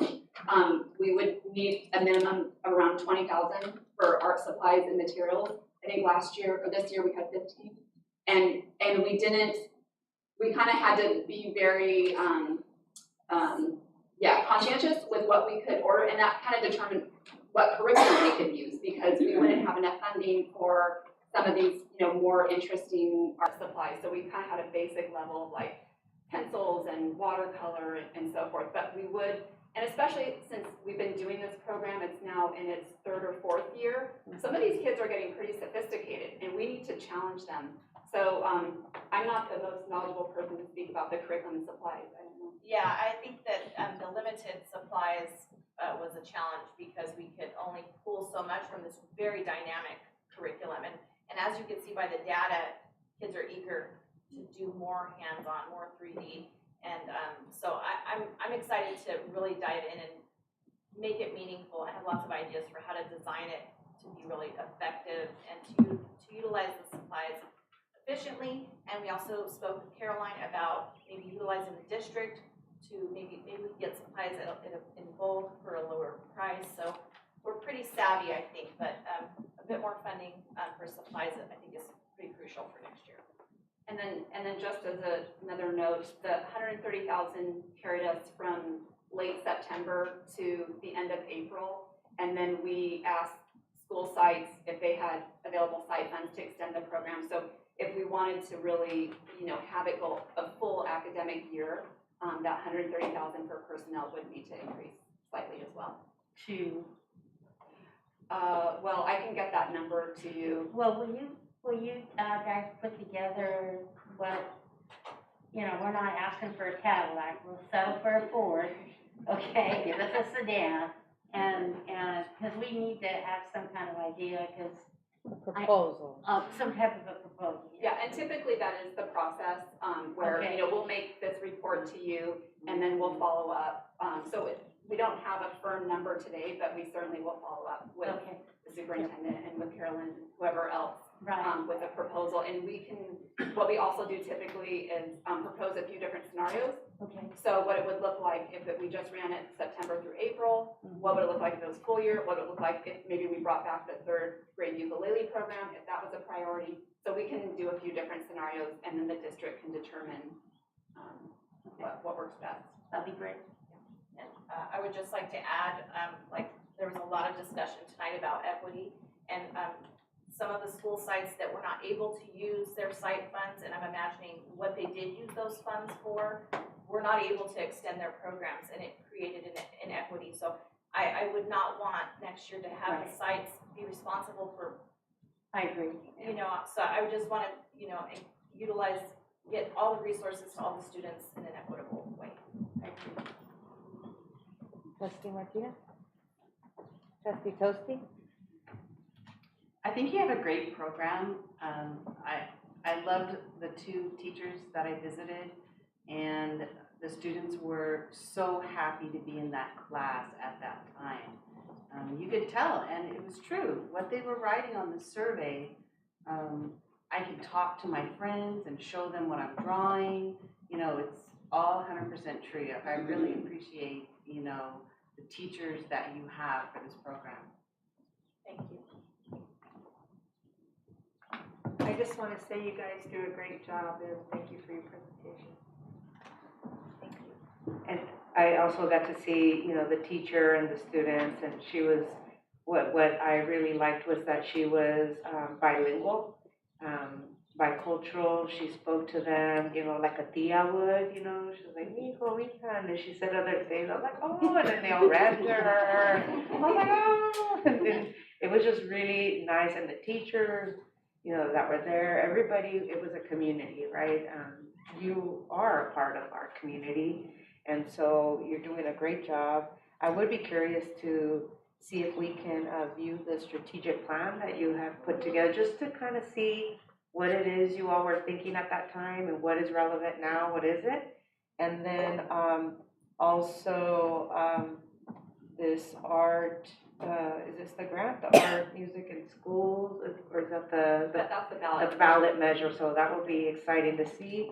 And then the other piece that we had talked about, besides the social emotional, right, which is a big buzzword, if you will. I mean, it's necessary, but the reality is this is what, you know, everybody's talking about. So how do we include it with our counselors and social workers, right? If we have them next year, I don't know. But the other piece is the racial equity piece that we talked about, where you did mention cultural presentation. So I would, you know, we don't know what money we are gonna allot, but it would be great for you all to start thinking of what that would look like, what kind of presentations you could offer, who would you partner with? You know, you have the local Teatro Campesino here, there's other, you know, community groups, you know, would you partner with them? What would you hire, you know, what would that look like? And because of that, I think that I can say this, unfortunately, I heard a lot throughout this school year, not only the behavior issues, but there was a lot of racial tension, racial remarks, discrimination, and so bullying, right? So, and we haven't even talked about that. So what can we do in terms of the arts, right, that are cultural, that we bring in, you know, maybe storytelling, different communities, right, that can represent their culture. So just, you know, some food for thought if you could provide some kind of service on that. But totally grateful for your work. Thank you. Thank you. Moving on to we already did our consent items. So moving on to 12. So don't we have to, Do you want to, do we have a motion? Motion and pass consent. Do we need a motion, do we have someone to? Sure, I'll make a motion motion that we pass consent items 11, what is it, 11 A to J? Looks like it, yeah, 11 J, I think. Mm-hmm. To 11 J. Do we have a second? I'll second. Discussion? All in favor? Aye. Anyone opposed? All right. Item number 12 is regular board meeting minutes for April 26, 2022. Do we have a motion to approve those? I move that we approve both months as is. Both items 12 and 13, April and May? Correct. Okay, is there a second? I second. Discussion? All in favor? Aye. Anyone opposed? All right, number 14A, this is a discussion action item on the approval of the Ed Bailey audit report, and we have a speaker. We do. We have Auditor Linda Yang. She's a senior associate with Ed Bailey. Is yours on? Let's see. All right, take two. Thank you. So we have a speaker tonight. We have Miss Linda Yang, senior associate with Ed Bailey. She will be presenting the item 14A, the Hollister School District Audit Report. And she should be on fairly shortly. Okay.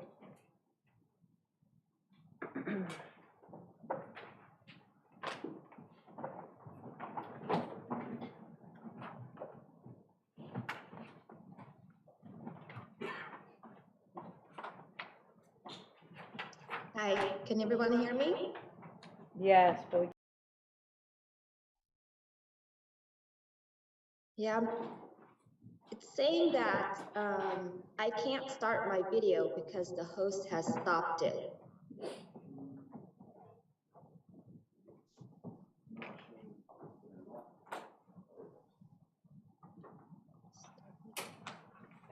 Okay, there we are.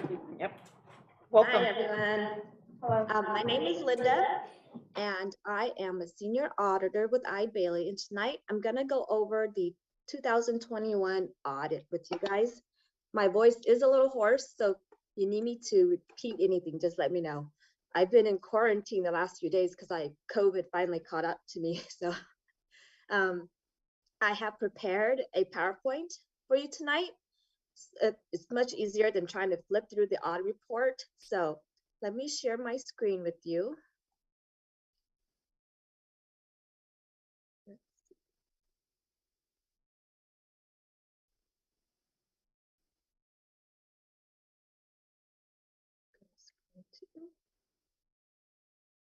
share. Okay, can you see the PowerPoint? Okay, so oh, just let me tell you a little bit about myself. I am a senior associate, I already said that. I started out as with VTD way back in 2003, straight out of college, auditing schools. So I've been doing this for quite a while. And in 2019, VTD merged with iBailey. iBailey is one of the top 25 firms in the country, and they are based out of North Dakota. Fortunately, I'm from Fresno, so I don't have to deal with the cold up there. So we do a lot of school district audits just here in California. And we've been auditing your district for quite a while now, even way before I joined VTD in 2003. And I've been the main auditor on this job on your district for a few years as well. And now jumping into the PowerPoint here, I also wanted to thank Superintendent Sanchez and the members of the board for having me here tonight, and all of the district staff that has made it possible for us to get this audit completed. The last 2 years has been crazy with COVID and trying to get all these audits and reports out on time. Now, for the audit process, I did see that there is one new member on the board, so I just wanted to let you know how our audit process works. We come out to the district about 2 times a year, possibly 3. We will start out by going out to a few of the school sites just to test attendance or maybe an ASB if there's any. And then we go out to the district office, usually in the spring, for our interim audit. And that's when we do our internal control testing. We start our testing on some state compliance and federal compliance areas. And in the fall, we come back out after the books are closed to validate all of your year-end balances and start putting together the audit report.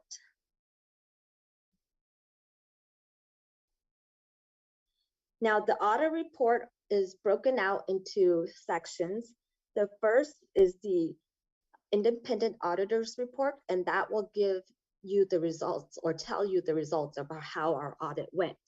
Then we have the management discussion and analysis, which is like a summarized version of the audit report itself. Then we have the financial statements, the required supplementary information.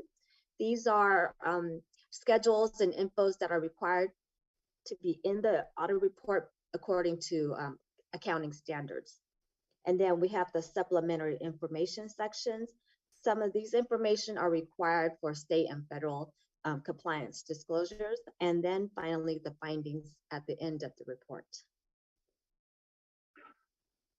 So for the independent auditor's report, the result of the audit, we had, in our opinion, the financial statements presented fairly in all material respects at the respective financial position, meaning we didn't find anything seriously blaring wrong with your financial statements. We did have one internal control finding, which I will go over later, and there were no findings regarding federal and state compliance this year. The management discussion and analysis. As I said earlier, it's like a summary of the financial statements. It's also gives management an opportunity to put their own words in there. We prepared the numbers, the narrative part is prepared by management. It is like a clip notes, and it does provide a good comparison of the prior and current year. The financial statements, we have 2 different types of financial statements in the audit report. We have the government-wide financial statements and the government fund financial statements. The government-wide includes all of the district's long-term items. It's fixed assets and long-term obligations. So any property that'll be owned for more than a year, and any debt that will take more than a year to pay off. And in here, we have the statement of net position and the statement of activities. So the statement of net position is the balance sheet, and the statement of activities is the income statement. For the government fund financial statements, these financial statements don't include those long-term items I mentioned. These are more like what you will see in your budgets or unaudited actuals. And for these financial statements, we will show the largest funds, we will break out the largest funds and then aggregate all of the smaller funds into just one fund called the non-major fund columns. But we do break out those non-major funds further in the report in the supplementary information section. And then we have the notes to the financial statements, which provides more details on some of the line items that are in the financial statements. So this first financial statement here is the statement of net position. This one is the balance sheet that contains all of your long-term items here. For your assets, there was 151.2 million. For the liabilities and deferred inflows, it was 155.4 million. And your assets less your liabilities leave you with a net position of negative 4.2 million. And a negative net position is a very common because of the large liabilities that are included in here.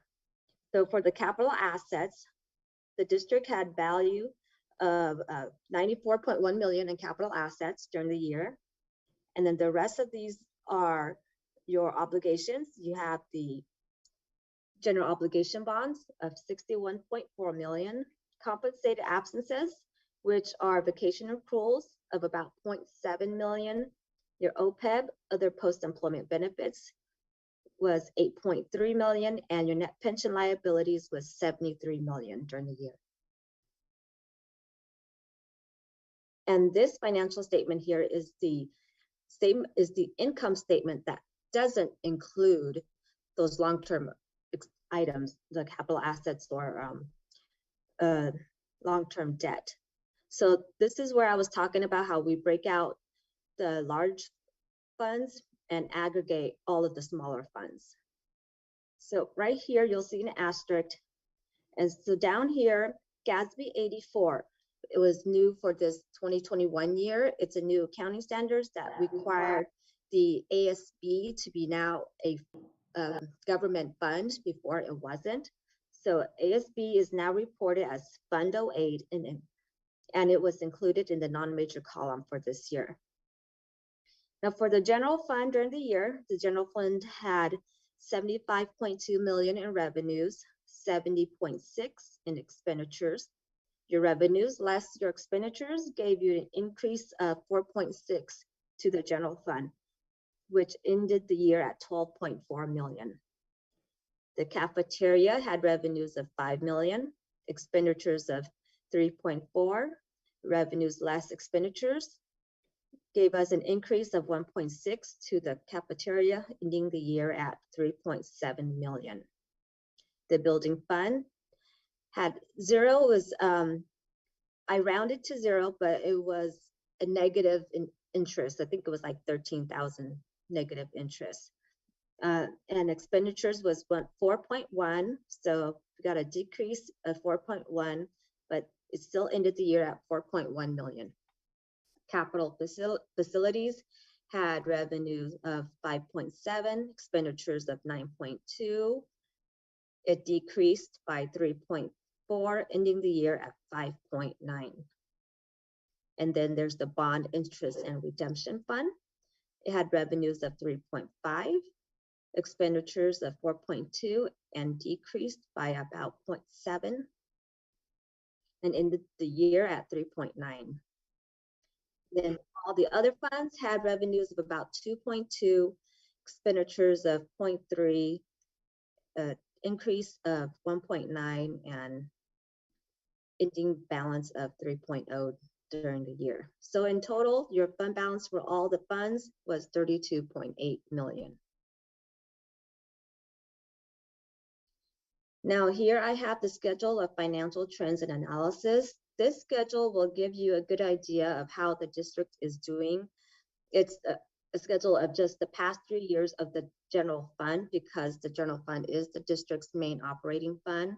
You'll see here that the district operated at a surplus in 2 out of the 3 years. The reserves had increased from 6.7 to 10 over the past 3 years. The reserve percentage has increased as well. And for the ADA, there was a slight decrease in 2020. But in 2021, the district wasn't required to report ADA because of distance learning. So it was funded on the 2021 ADA. So we reported the 2020 ADA for that year, for 2021. Now on to the finding. So the finding was due to errors that were discovered that resulted in audit adjustments to the financial statements. And the cause of those errors was mainly due to a turnover in the business services management position. During the year in 2020, the district didn't really have a business manager or CBO for most of the year. So the year-end closing process didn't go as smoothly as it had been in the past. So the errors that resulted in the finding, the first error is that the state apportionment was understated by $630,000. At year end, the state apportionment should be recalculated and with the most up-to-date information to make sure and compared to the general ledger to make sure that your general ledger that what's reported in your general ledger and what your calculation your most up-to-date calculation looks like agree. And if they don't, you have to adjust it for that difference. And the state apportionment is not just LCFF. When I'm talking about state apportionment, it consists of all of these other revenue sources. We have the LCFF, the EPA, which is the Education Protection Account, the prior year LCFF adjustment. This is an adjustment made by the CDE, the local property taxes, and the charter in lieu taxes. So the LCFF was understated by $380,000. The EPA was overstated by $646,000. The prior year adjustment was understated by $225,000. The property taxes was understated by $688,000. The charter in lieu taxes was overstated by $44,000. And the net of all of these resulted in an understatement of $630,000. So the GL was showing $630,000 less than it should have been. So we had to make an audit adjustment, increasing the revenues up by the $630 in 2021.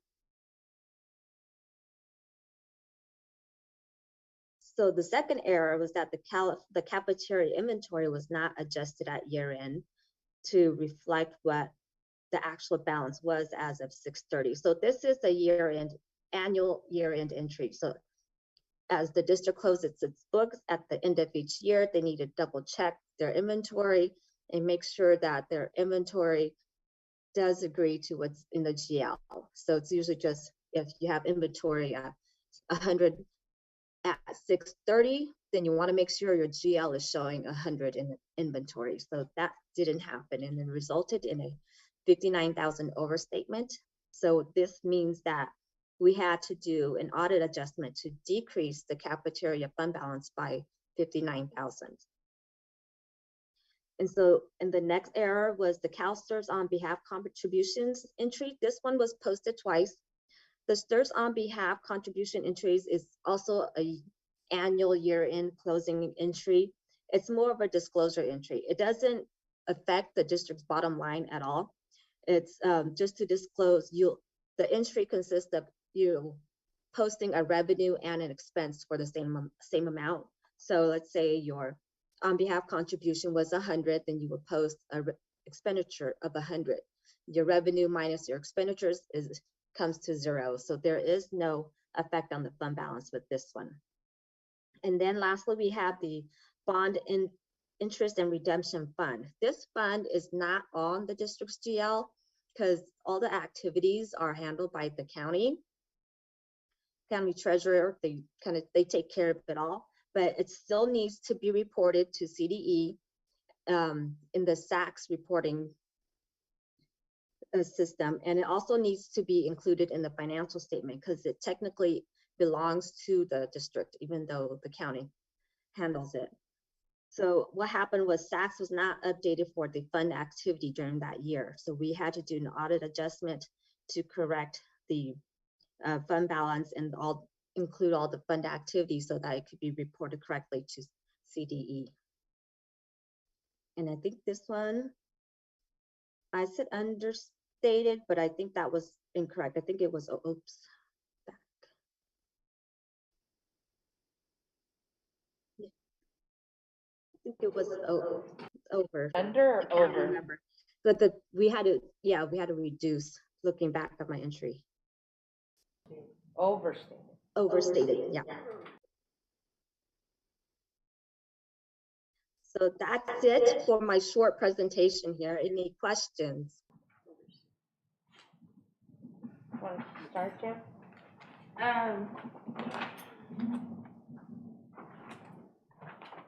So with all of the mistakes that were made in the book, was there a positive or negative outcome from the audit? When you say positive or negative, what do you mean by that? Dollar amount. Dollar amount? Oh. Did our budget increase or decrease because of the errors that were made? It increased because of the large 630,000 that actually increased your general fund by 630,000. And that's it, only 630,000? Yeah, in the general fund. In the cafeteria, it decreased by 59,000. Okay.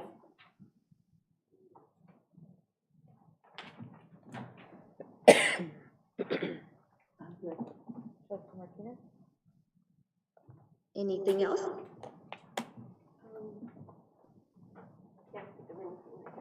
Okay, Trustee Tosi? Trustee Marks?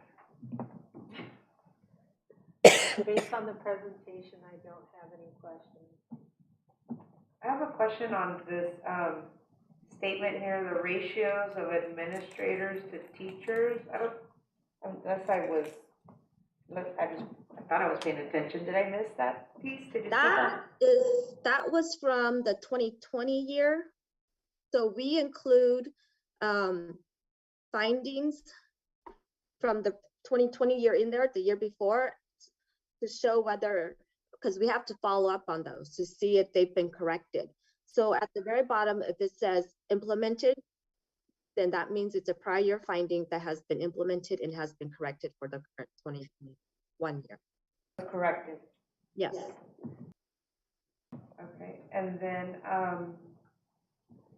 I guess my question would be a general one for me, and I think also for the public. So this audit that you do, how often do you do these? What is it a random thing? How does this work?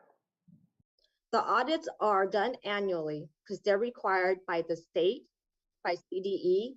That has to be done, and it has to be, the report has to be submitted by December 15th of every year. Because of COVID, the last 2 years, they've extended the deadline.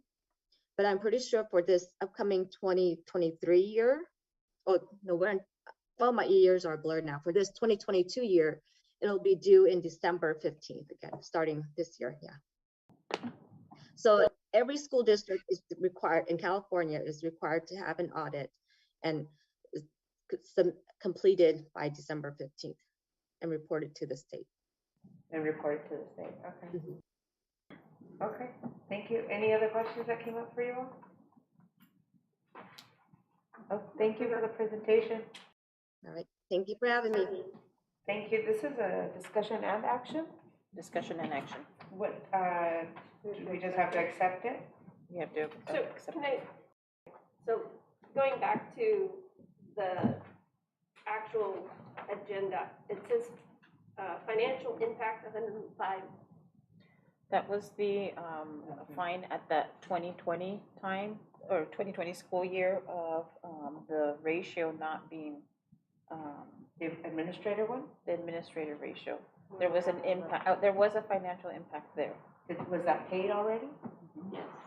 Okay.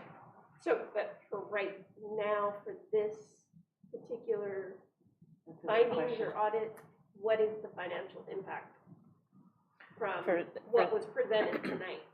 There was an increase in, The 630. yes, and Yeah, a reduction in, minus the 50, so it should be, increase of $570,991. but they're different pots of money. Right, Right. right, spread all over the place. She said general fund, This 630, was- cafeteria, this is 59. Right, Restricted. right, so it's spread all over the place. So that was a question I had, do we have any, like, penalty that we're paying, or any cost that we're paying for this audit? Not that I know. Go ahead. Yeah. For the audit, it's required, so the district should have contracted with us. And from my understanding, the contract was renewed for the next 3 years. Okay, but no extra penalties? Oh, no. That, like, Penalties, if there's any penalties, it would be related to like a state or federal compliance finding, and those penalties will be paid to the state or to the feds. And I think for me, it's, now that we have, because we were pending the findings, right? We were pending this audit to get an understanding of where we were for the 2021, right, ending. And so now that we know what the numbers look like, to get a better picture as the starting point, right? Going into, because that's where I think we, the board, had gotten information saying the first interim was not reliable and we couldn't trust those numbers. So now it's getting this information that Linda presented tonight and adjusting it now, or I'm assuming those adjustments have been made. Yes, the adjustment has been made. It would have been made in your 2021 year. So all that money should have carried forward to this 22 year already. Right, that is what triggered the contingency language, if you recall, for the raises. So, right.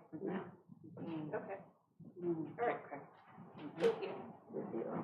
any other questions? Do we have a motion to approve or accept the report? I'll make a motion that we accept the audit. Second. Discussion? All in favor? Aye. Anyone opposed? Okay, thank you, Thank Linda. Thank you. Thank you. Item 14B, discussion and approval of evidence of district support for charter facilities application. And we have our speakers, Kevin, Sven. Good evening, we have Kirsten Carr here too. Good evening, nice to see you all. Well, first off, thank you for having us back after last month. And I think we're just going to start with just a few updates, if I have the clicker working right. Great, yes. Thank you all for having us, and we're just going to go through a few quick things and then leave it to you guys, your discussions and questions. Can you talk into the Oh, microphone? sure, sorry, and For especially the people, design. for the So people just so at they can home. hear you. We're going to go through a quick clarification of our HPS demographics, as there were some questions about that. Wanted to thank all of you who came and visited this site or have talked to us with some questions and met with Navigator staff. We are going to talk a little bit about an updated site plan and an interest in possibly exploring the field, and thoughts on location of HPS during construction, which were all things that had been brought up at the last meeting. So we thought it was important because we did have some questions about HPS demographics, and we wanted just to have that out there and be able to clarify it, and also just talk a little bit about the state dashboard, which I have to say is often the cause of some questions and confusion. Not that the state is ever confusing, But as you can tell, when you go to the state dashboard, this does show the enrollment for Hollister Prep School of 542. It does go through the socioeconomically disadvantaged, the percentage of English learners, and then it does say for foster youth, 0%. The state itself is actually just over 0.5%, and we are working on working with our local county and talking about ways that we can get our school in front of foster parents, but that is the 0% number. If you click on the actual demographics of the 542 for the enrollment, you get to our enrollment, the details of our enrollment, and you can see we do have the number there of our students with disabilities. So it is, the state does show that we do are serving students with disabilities, and we do know that was a question, and we just wanted to make sure that we were able to clarify that for the board and for the public. We thought that was important. So moving on now, Kevin is going to talk more about the actual site specifics, but we'll both be available for questions if you have them. So we really appreciate all the comments and suggestions that we received during our visits as well as at the last meeting. So this plan, which I know is also in the packet, shows what a layout could look like if we were able to acquire the 3 adjacent properties. We are going to be applying for funds to support the site acquisition as part of the grant application. What this would allow is a separate play space for Hollister Prep, as well as additional parking in another drive-through drop-off area. We know that there were concerns about the possibility of having a drive-through through the campus. So this added land would help support those. But I do want to emphasize, at this stage, we are not committing to any specific site plan. We need to show feasibility for what could happen and what the actual final site plans are subject to change.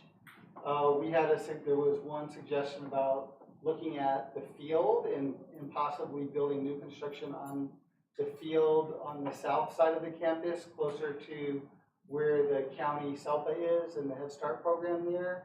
And we checked with the Office of Public School Construction, who are consultant, and she verified that, sure, anywhere on the R.O. Harding campus, the new construction could be located as long as the numbers of classrooms don't change. So at this stage in the process, we're really not committing to anything in that regard. And I also just wanted to point out that the language of the draft agreement that was shared, well, it's not draft now, it's up for consideration, definitely specifies that it's really an agreement to negotiate, and that nothing would move forward.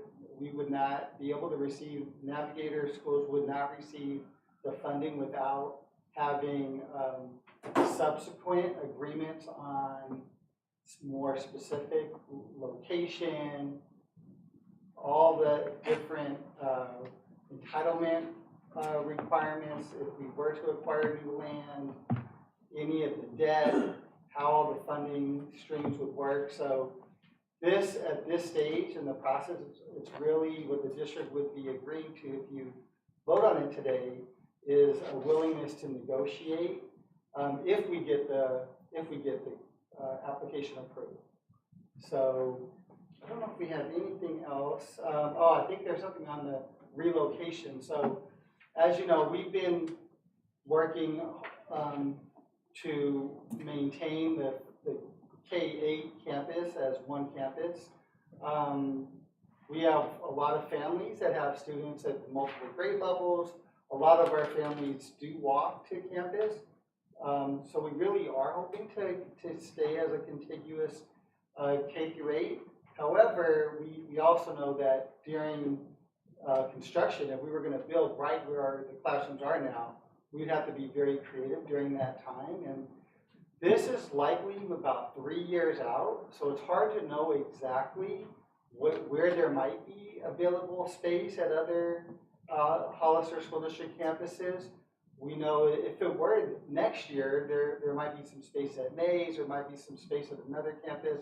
And if we had to have, for instance, K2, 3, 5, 6, 8 at 3 different campuses just to go where space is, we know during that construction period we're going to be super flexible. Perhaps we could contract with the district to provide transportation services so that it's not too much of a hardship for our walking students. But we would, we would have some time to be creative around what those solutions could look like. So not much more work has been done on that. We do know that was a concern expressed last time. We definitely appreciate that concern. It's a little early to get too specific and granular on what exactly that could look like. We do know, though, we would have to be super creative. And that was it. We have the slides from last time available if in the questions you want any of those to be called back up. So I'll stop there. Happy to take any questions. Thank you so much for your time. We'll start with Trustee Chris. No, I don't have a question. Trustee Martinez. I think for me, the only consideration, and I know you said some of the families walk, but right now, for whatever reason, it came to mind, because I know we have the open lot on the property of Lad Lane, where the solar panels are. And that was actually, some years back, Dr. McIntyre wanted to sell that property to the YMCA for them to build a center there. But I'm throwing stuff out, just only because, again, we know the impact in such a tight area. And, state busing hopefully, comes through. I think that possibly would be a better home for the prep school, only because it's definitely much more spacious, and I think would probably be a little better fit, just because of the road. If we could bring it in, maybe connecting it to this road here, right? But I think in hearing Aural Hardin, it breaks my heart to have two programs kind of, on top of each other, because both programs deserve the space that they deserve. And it isn't about a competition, it's about, providing our kids the space that they need. And so just thinking about that as we consider, if I'm about whatever it is that, if you can get the grant, then maybe looking at a different location and we could work through that. But I think that would actually, for whatever reason, that one popped into my head, but I think that would probably be a really great place to land. Trustee Grace? Yeah, listening to the teachers from Aural Hardin tonight, it doesn't seem, and I've heard this before, my grandson went to Aural Hardin for 2 years, and when we would go on to pick him up and that type of stuff,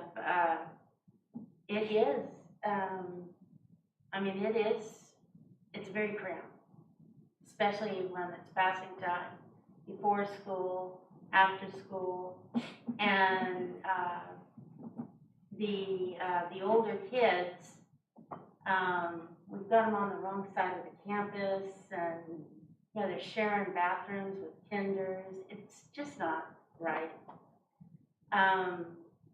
I agree with trustee Martinez about looking at the Lad Lane side, but I also like the idea of the ECE side. That one is very appealing to me as well, because then we would have not the problem with the cars and, you know, that has some potential there that I would like you to be looking at there, or the Lad Lane side, so that maybe, I think we're trying to put slab it on gold on a piece of wood. It just doesn't, I think we're trying too hard here to make something work that I don't see how it's gonna work. I don't see how we're gonna do the pickup right, and we're not gonna, the campus is only so big. So that's where I would like to be honest with you, I'm not even sure I'm gonna vote yes tonight, because I just don't think this is the right approach. Now, if you send this to the state and they say yes, you can do something totally different? Or are you stuck with this? What we can do, what I don't think we can do is change it to a different site. We would have to be somewhere on the Earl Harding campus, so that goes all, you know, to the South Street, to the ECE. So the ECE is actually, I think, officially part of the Earl Harding campus, according to the state. I'm pretty sure the DSA thinks something, but not that we're trying to replace or, you know, or displace those functions. It's really building on the edge, say, of the field. Kevin, So, yeah.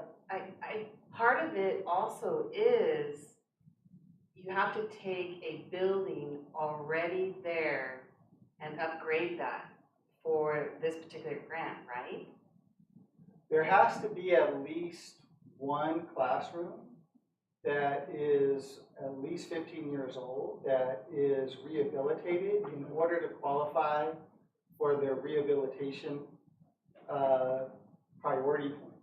So those are 30 points. So if we move the project to the south side of our Hardin on the field, what we would, I think, look at doing is the oldest portables that we're currently in for our third, fourth, and fifth. It used to be middle school, by the way, Trustee Gris.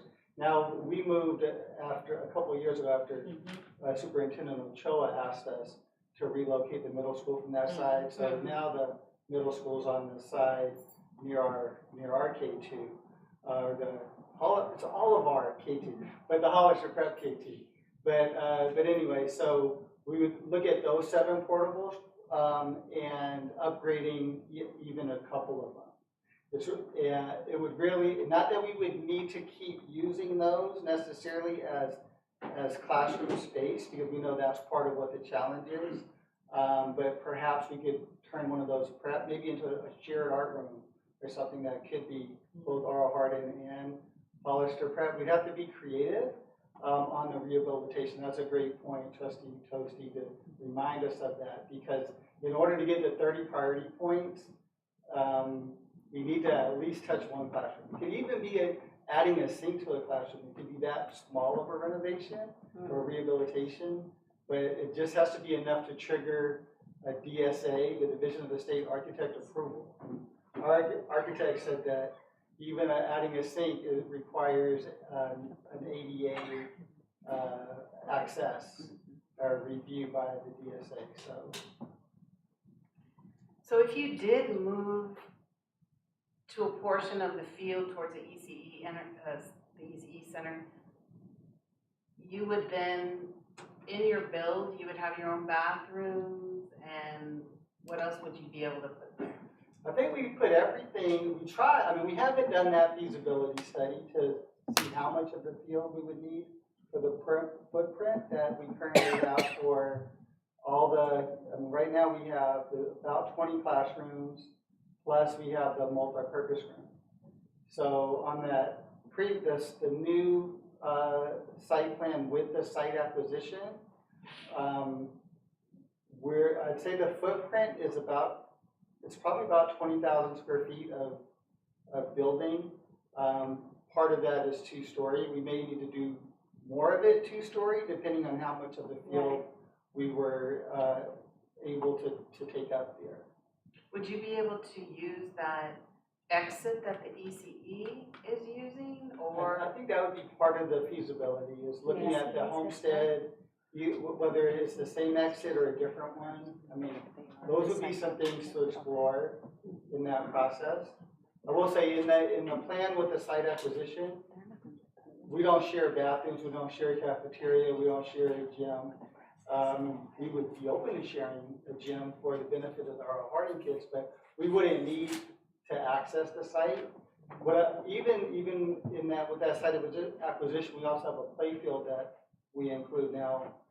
For the middle school sports, I think we'd still want to be able to access the field for part of the day, or maybe it's just extracurricular after school times.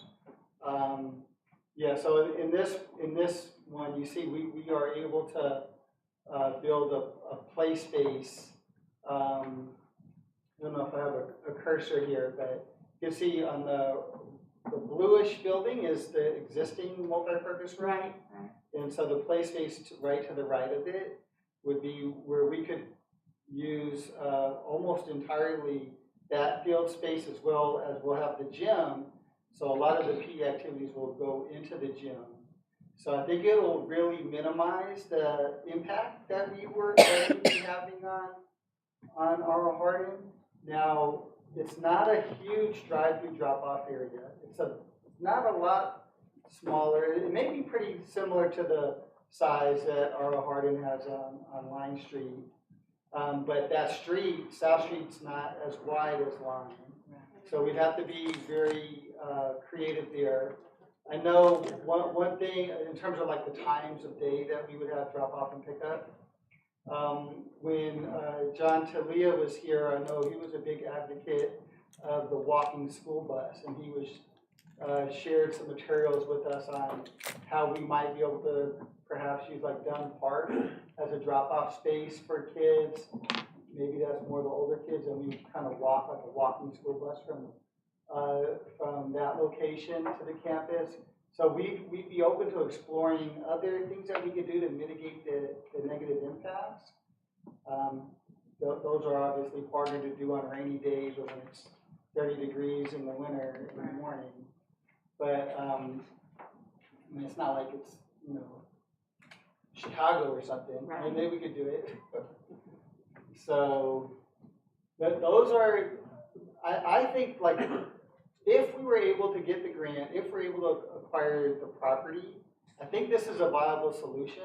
But again, we wouldn't be stuck on just this one. I think we would have time to explore the other side of the campus and, you know, looking at Homestead, possibly how we would impact the programs that are, you know, the early childhood programs there, the self-help programs, and also the community sports leagues that use the space.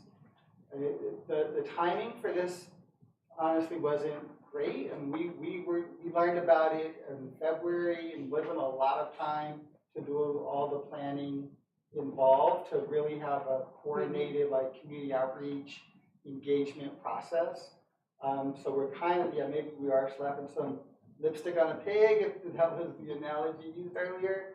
But we're trying to come forward with an application that will receive good consideration, and if we get funding, then we can go further on the feasibility. Those two options, and maybe others will come up. What's your time frame for the grant? So we have to submit everything by June 3rd. We believe we should hear, I'm sorry, about October, yeah. Yeah. Yeah, 6 months, about 5-6 months. So there's a review period. We'll probably be asked to provide additional information if there was anything that was incomplete or they have questions about between July and August, and we're hoping that they'll make a final decision or on the allocation of funds in October. So I think my question is also, if you do get this grant, then what is your next step? Do you take one plan for them to approve? Do you go with what the plan that you like the best? Well, we go with the plan that we agreed to. That us, the board, Yes, and you that the school, agree yeah, to? the school district will need to approve whatever goes back for that next level of consideration. And Kevin, just to build on that, that's when a lot of that stakeholder input will come in. That's where we will be holding the community meetings, doing that in conjunction with the school district and our navigator, stakeholders, parents, staff, even students. That is, at that point is when we'll be able to have a lot of those conversations too.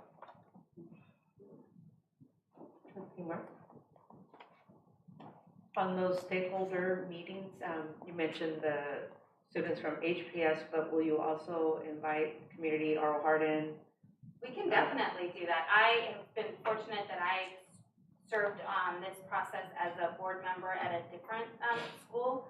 And so we did have multiple meetings with the school itself, as well as the school district, as you know, people were going to use the gym or use the track or any of those things. So those would be conversations that we could definitely have for some of those shared use facilities. I think for me, I do feel torn too. I want to be supportive of your efforts. I really do. I know students there and I know you all do a great job. And then on the other hand, you know, I want us to be sure when we say equity, we're all saying the same thing. And I feel like maybe sometimes in not just this conversation, but in previous conversations, equity is not equality. Equality is everybody gets the same thing. Equity is this particular neighborhood school needs maybe 10 things. This particular school needs 5, right? So just, you know, so that we're all speaking the same language. And I think what's difficult about this is that I have been struggling, and I know this is just an agreement to negotiate, right? So that's also feels, you know, easier, right, for us to negotiate. But I think it's still worth us talking about once we enter, if we do, in these negotiations, that we do not displace Oral Harden or any other school, right? What is that going to look like? Or program, right? I don't think it's a good idea to look at the field. I know my children use that field one time a week for sports. And so what does that mean for the extracurriculars, right? I think your initial proposal of keeping it on that one side is, you know, is what we've been talking about. But just those considerations, right? And if we were to enter into this agreement down the road, and if you all got the grant, what does that mean for Oral Harden?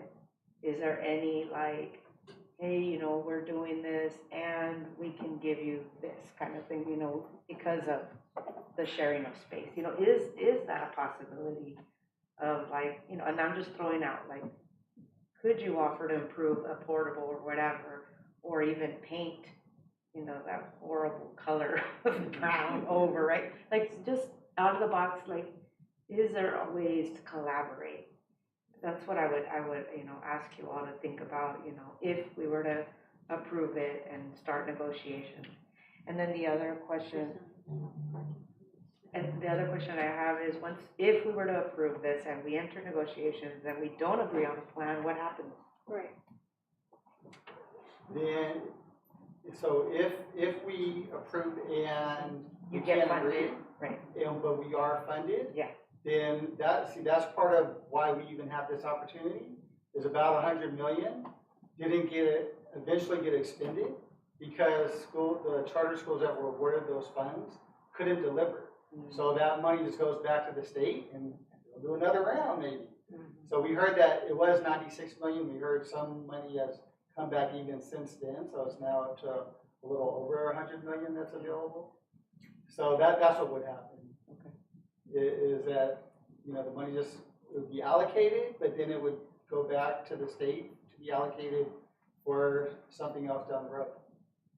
Okay. And I think you understand, right, why I bring up, like, you know, if all of a sudden, you know, HPS gets this beautiful new building, and then Oral Harden is still stuck with this ugly brown color, you know, optics, you know, and, Yes. and not just that, how do the students that are there in the staff feel, you know, and I don't know that I would be comfortable being somebody to say, yeah, we did that. You know, but what can we do? Sure. Right, so just kind of thinking. I can't make any decisions. No, tonight, I know. But I Just appreciate you throwing putting that out, out here, so it's like, okay, if we get that, what can we do creatively to make it a win-win for everybody? Right. And I do think it's a win if we get a little bit more out of their space, out of the space of the Earl Hardin students and staff. But yeah, what else might make it more feel like a win-win? I think that's a great thing for us to think about. So. Right, and I know the other question that I also, you know, I felt the same, like Trustee Martinez, is the just relocation, right? I mean, it is a cramped space, but I think if you could speak to pros and cons of why that could or couldn't work of relocation, you know, because we do have other space. Like just, hello, why couldn't we use other space, right?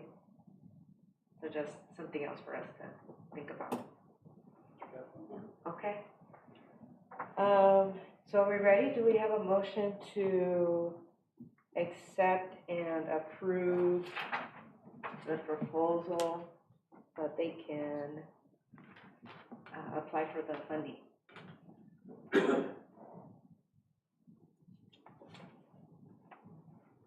And I've been through this before. If nobody makes a motion, it's done, right? That's what happened last time.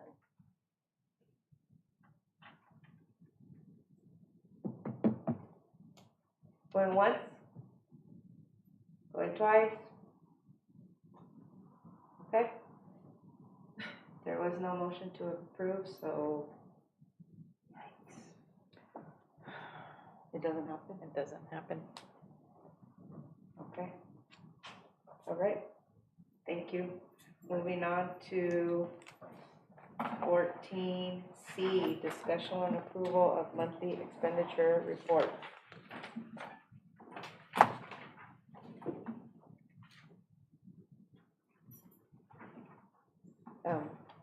Is Mr. Scott Wilbur presenting? Yes.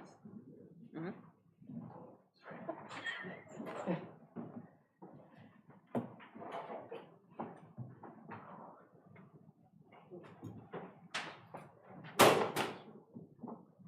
Well, I'm hoping he can. Good evening. If it's all right, I'd like to move a little closer to the numbers to clarify them a little better. Would that be all right? Yeah, because I can't see. Okay. So the report in front of you is a legitimate report from QSS. I don't want to give you numbers that I create. I want to show you the same things that I'm using. So for me, I like to look at, and I'm going to date myself with this, but do you remember those Viewmasters? You know, those red things with the light, you'd stick it up to the light and you'd pull the switch and the picture would, and then you'd see this, both eyes of a vision. This is a snapshot of our budget. Now we are animated now and we want things to move and jump, and this budget is very much alive, but to capture a window or a moment is to take this report here. And it's put together as unrestricted and restricted. And this report would include a lot of things that businesses would use to look at their accounting. But the unique thing about being a public entity is we have consistent funding, we have consistent revenue. And so we look at a report a couple times a year. The first interim is one, the second interim is another one. But we also like to kind of take these snapshots, which is just a quick view of what our monthly balances are. And what we try to look at is two things. The key thing is the 8,000s here are revenue. So revenue is what we're getting from the state. 8,000s is an object code. It's a place you can always go to see what's coming in. This is the cash. And it's also delineated by the different types of funding, and you can see the percentages and where most of our funds come from. If you also look at the differences, it's really important to start looking at the breakdown of the funds as unrestricted and restricted, so you can kind of see all the different places where our funding goes and comes. If you take a look at the 8,000s in here, there's a very important something I want to share with everyone because we talk about it a lot, and I want to make sure that everyone can see it, is that this is a place where in the unrestricted is we make a contribution of $14,700,000 every year from the unrestricted, and we are putting it into the restricted. That 14 million is to special ed, facilities, and then there's a little bit that we also have in there for a title, but that's not a giant portion of that, but those are those funds or those expenditures. Now, it sounds kind of funny because it's revenue, but it becomes an expenditure in a way, and that we're sending it, but it's still revenue then to the restricted. Right. So the 8,000s in here gives you an idea of where some of those things are. Some of the challenges we had from the audit were looking at some of these numbers through a different Lcff calculator that wasn't updated. So we will always use the most updated Lcff calculator to adjust all the different tax rolls or the different costs or different things to make sure that we have an adequate picture. Yes? So just a quick question for the audience. How do you determine what the contribution amount that you're transferring, how do you come to that number? That is delineated by state law, and it's determined every year. And it's we have a hold harmless, not hold harmless, sorry. We have a commitment, a maintenance of effort to make sure that that number per student is consistent. It's not just the number, but it's the commitment of service to students that oftentimes is related to the number. So the number cannot go down. There are elements, or there's times where it could, but really it wouldn't, given the number of students that we have and the commitments to the programs that we have. But programs also grow and change every year. Funding can change, the amounts of supports can change. So it's I'm not trying to get in an argument that the numbers don't change, but sometimes they do change a little. I don't see that ever changing though, because the federal laws are very clear about their contribution and what states must also maintain and continue. But that's not to say that. And for the district to do its maintenance of effort. Right? Yes. But it's also based on the number of students and different things that they need, and that can look at those things too. Anyway, we'll go about some more. But the 8,000s in terms of this are your revenue. That's what's coming in. It doesn't all come in at once. It comes in through the year, which is how you're going to see that this looks at this first column here that you always remember is kind of the second interim. This is what we were able to fix in the unrestricted as our revenues. And also on this column here, you're going to look at the expenses. That's what we're being charged. That will also be consistent from the second interim. So this isn't the first interim. This isn't the adopted budget of the 45-day revised. This is then the most up-to-date numbers that we have to be able to keep track of what our revenue is that's being stated from the cash that's being deposited in the treasury for us, the local treasury. And it also then, this element here is the current activity. Current activity was for that month. So the current month we're looking at here is we have to go at April because that's when the books closed. You can't look at May right now because we haven't paid for May. In fact, that's why we can't look at it at the time, which is why that snapshot is really important analogy to look like. It is in real time, but it is a real picture of what occurred that month, and you can look at trends.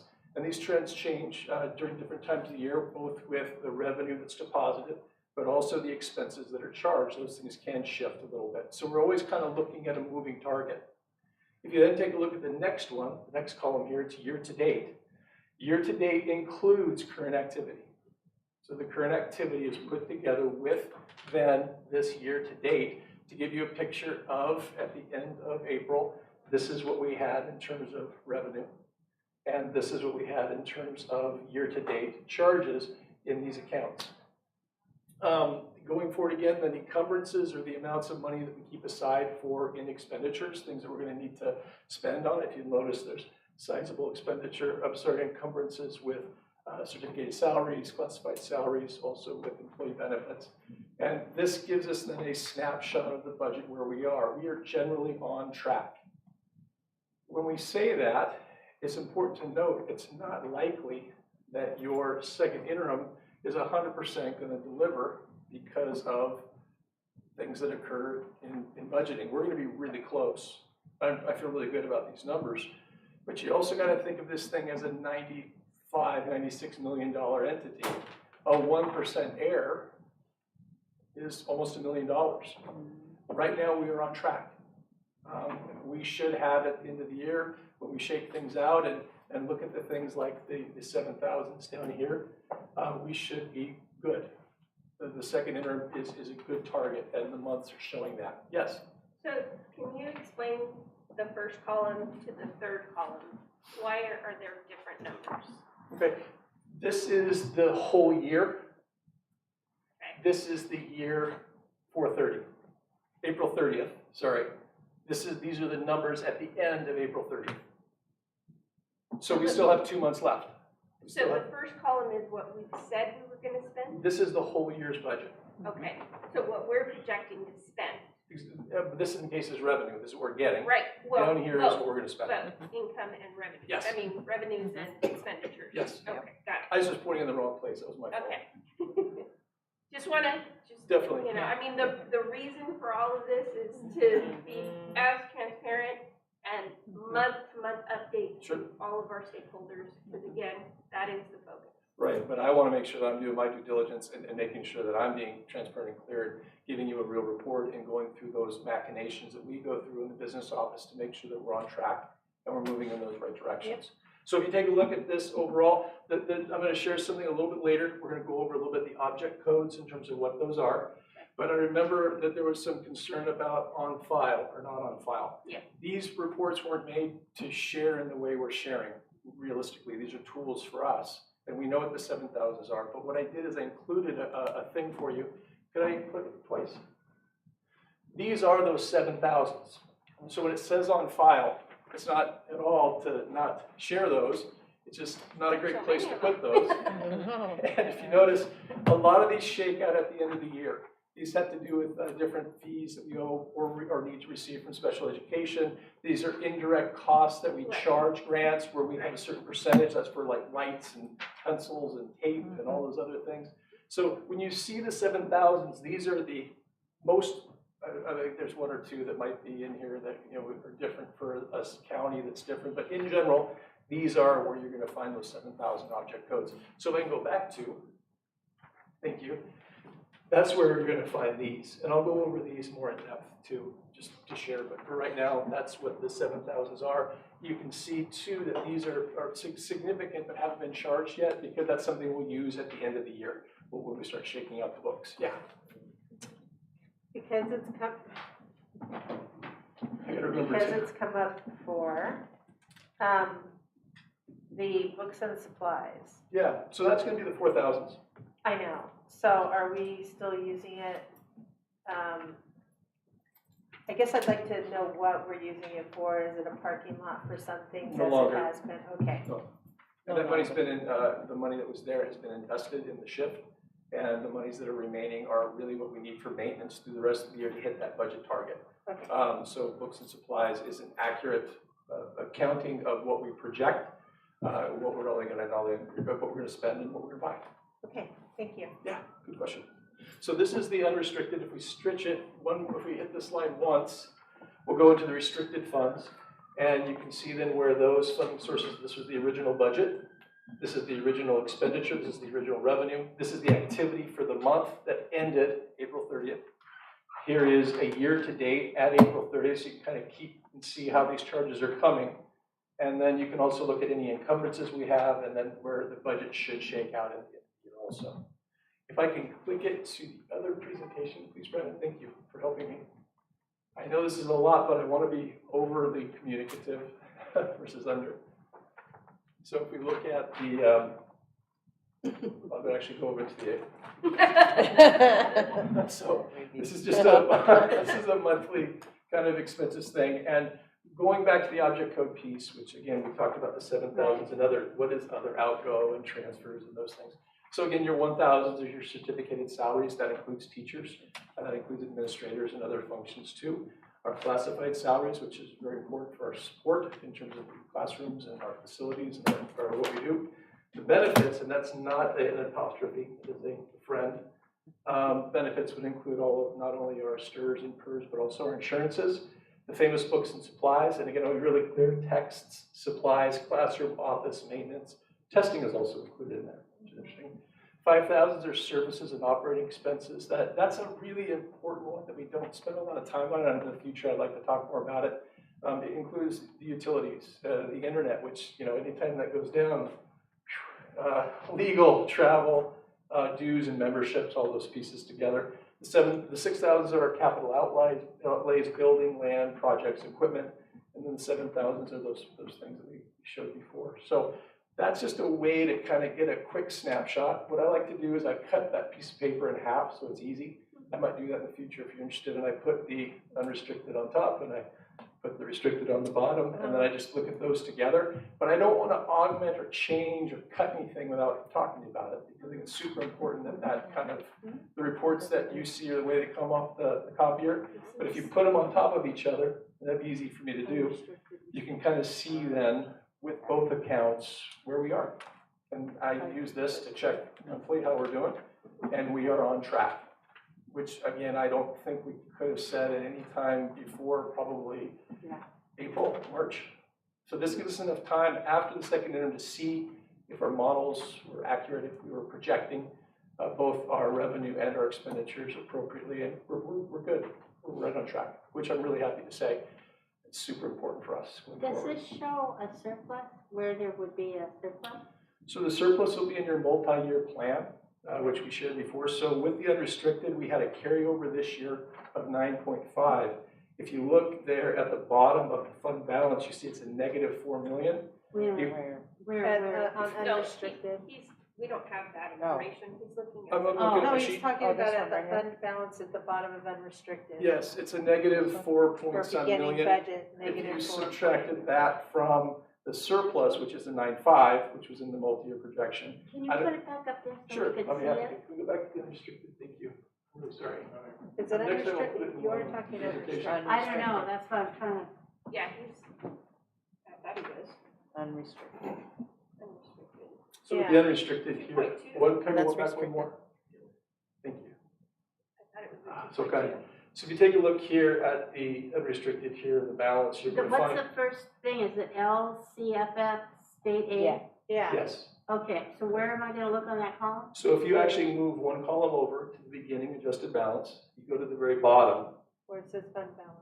At the very bottom, fund balance, Right. you'll see that we have a deficit projected this year of 4.488 million. Right, And if you then would go up to our adjusted balance numbers, you're going to see that our expenditures of 47.9 or 48 million is greater than what we project to come in revenue-wise. And right now, at this stage of the game, we have a pretty good indication of both the expenses and the revenue.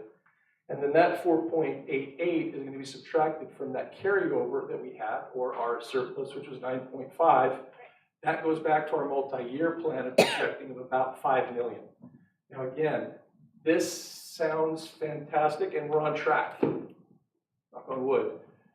Any variance, and there's gonna be some, is not that our budget isn't working or it's a problem, but we can't calculate a living, breathing organization or organism like a $96 million budget to the penny. But we're going to be very close. And I think anything under that 1% would be stupendous, but also within that, it's reasonable to shoot within a 1% variance on a budget. so It's big. looking at this $5,762,836, if we're looking at that, it's about 3 million is our 3%? 2.5? 2.5 is 3%, so we have 6% then, a little bit more than 6%. Right now, we have a 3% sitting above the 3% reserve. Right, so Right. we have approximately 6% reserve right now. Which would, if you notice that those numbers wouldn't really project well for us if we had any type of calamity or problem. Right. And I'm not trying to be political here, No, I'm no, just no, trying to be. I understand, I just, now, see, this is gonna be great. This is gonna be great, Well, because that makes me then we happy. really know where we're at. No, yeah, Thank you, it clarifies. Trustee Martinez, thank you. Yeah. And Happy to thank help. you. No, It's no, I It was just, your idea, It was though. your idea. Yes, it was. thank you, and Can you clarify then too, real Please. quick, so that we're all on the famous books and supplies? yes, So Infamous. just infamous, right? So just so that we're all reading it correctly. right? sure, So go to the first column, the 1 million, blah, blah, blah. 1 million, 1.1, That's what, okay. that's what we're projecting That's for what the we're year, projecting. in unrestricted. Current activity 23,955 is for the April. Yes.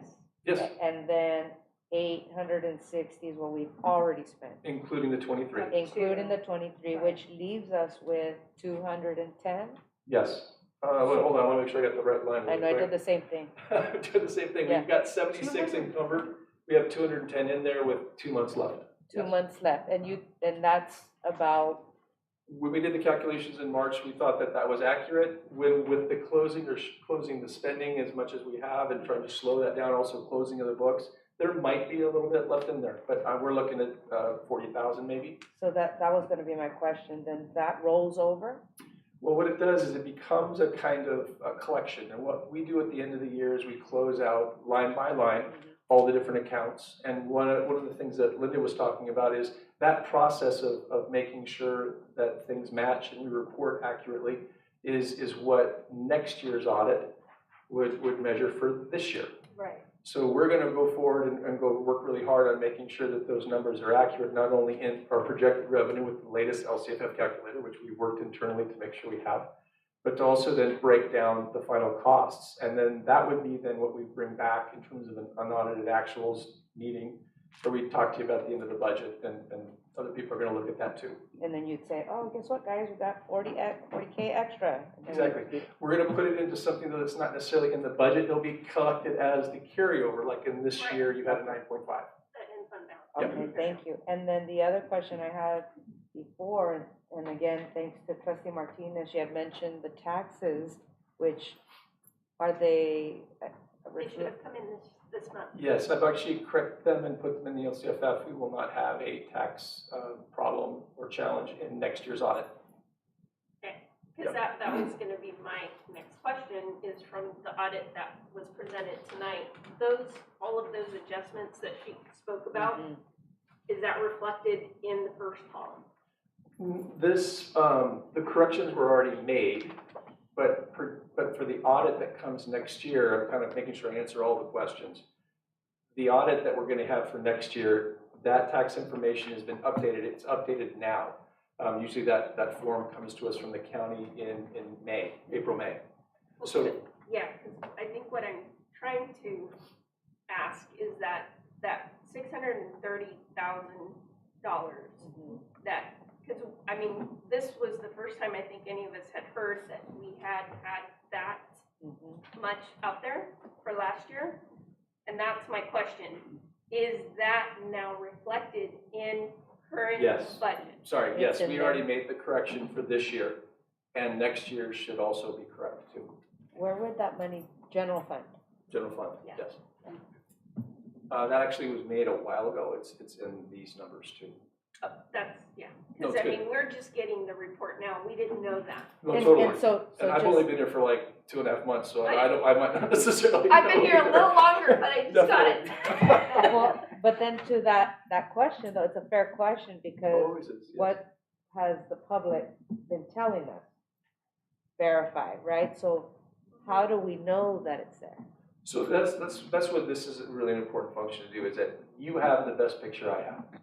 You have the best picture the district has. This is the best thing we have. It's a month from before, it's closed, these are the numbers. In terms of what this month will be, we'll have that figured out by June. Right. And there's only really 1 month left. You'll have a really good picture of how we close, or going to close. And then what we'll do is we'll be really good about reporting the numbers out to you at the end of the year. Make sure it shakes out and you'll see exactly what those are. And of course, that's an exciting time because you're closing, but you're also celebrating the potential of what can come. And then that's an exciting, busy time for us, and that we have to then create and build a budget. We're going to be creating a budget prior to this budget finishing. So we're always in transition of never really, you No, I could add another kind of juggling thing, layer. is we're also gonna build it without having a full understanding of the budget, which isn't due until July 1st, which is why we have a 45-day revise. Anyway, though, it's gonna change. The 45 is gonna be a lot clearer than the original budget we make. The first interim is gonna be clearer than the 45, but your second interim is when you really get your numbers, which was really good timing for me to be a part, because then I can share with you what we really have. Well, I really appreciate what you did here. It's loud and clear and easy for me to understand. Thank you very much. I really appreciate this. And I would ask, I don't know if this is an appropriate time to ask, but we're talking about the budget. So, laying out how you just said, we're gonna make a plan for something we still are not 100% sure about. at what point are we going to have maybe a budget conversation with our stakeholders, or are we gonna have that conversation to talk about, like, oh, we have this, what are we gonna do with this? How are we gonna? How are we gonna make the plan? I don't know if that's you or. I'm gonna look at. Kept talking about At Superintendent Sanchez. what we were gonna determine what the base program looks like, Right. right? And that Right. be a consistent program across the board. And looking at, as we're developing that, what the base may look like for each school Right. is gonna be completely different. Equity.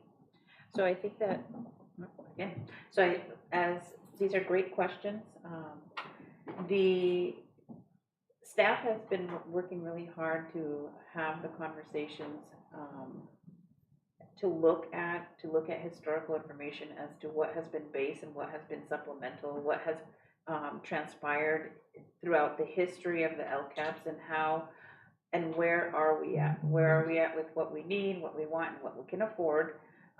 We simply need to set a date with the board, I would say, so that we can have those conversations. Part of those conversations will continue, and we have been having conversations to a certain degree, but we will flesh them out a little bit more because it's all tied together. Staffing, budgeting, projecting out, LCAP, educational equity, all of those things are tied together.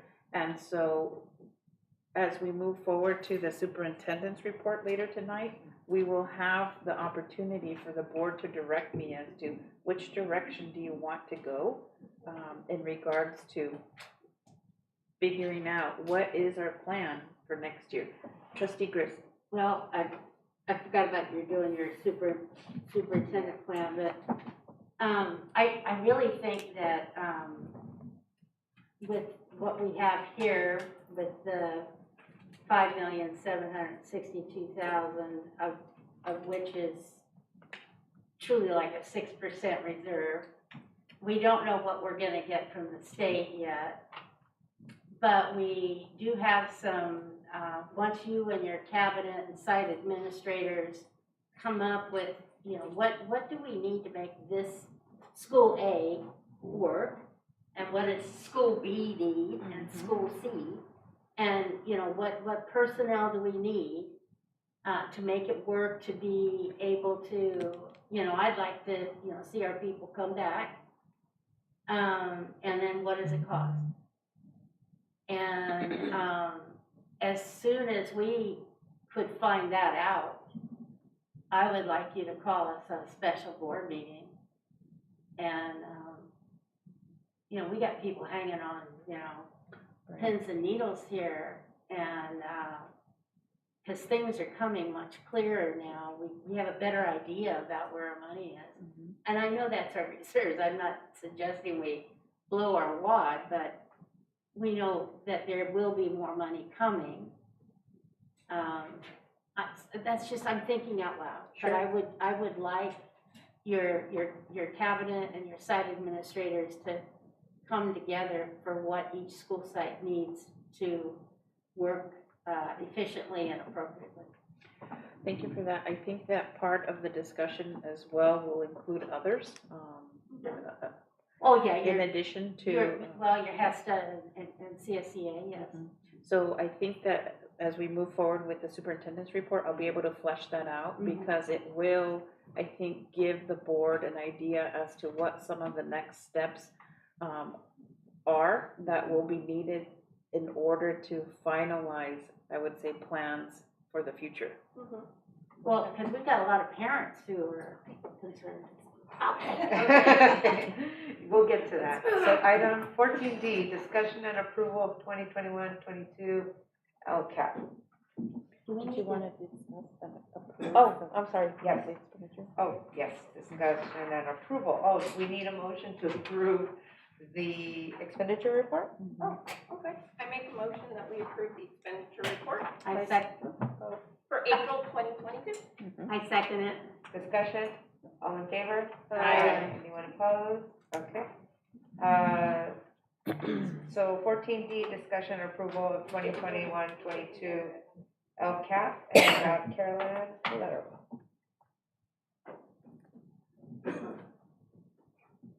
Well, it's always good to be here presenting and helping move our initiatives forward in coordination with you all. The federal addendum is, I didn't provide a presentation, but I did provide the kind of the overview pages, which really work well with our parent groups when we meet with them.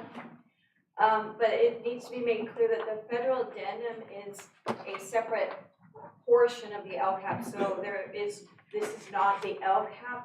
This is the federal addendum, which outlines the title monies that are federal monies.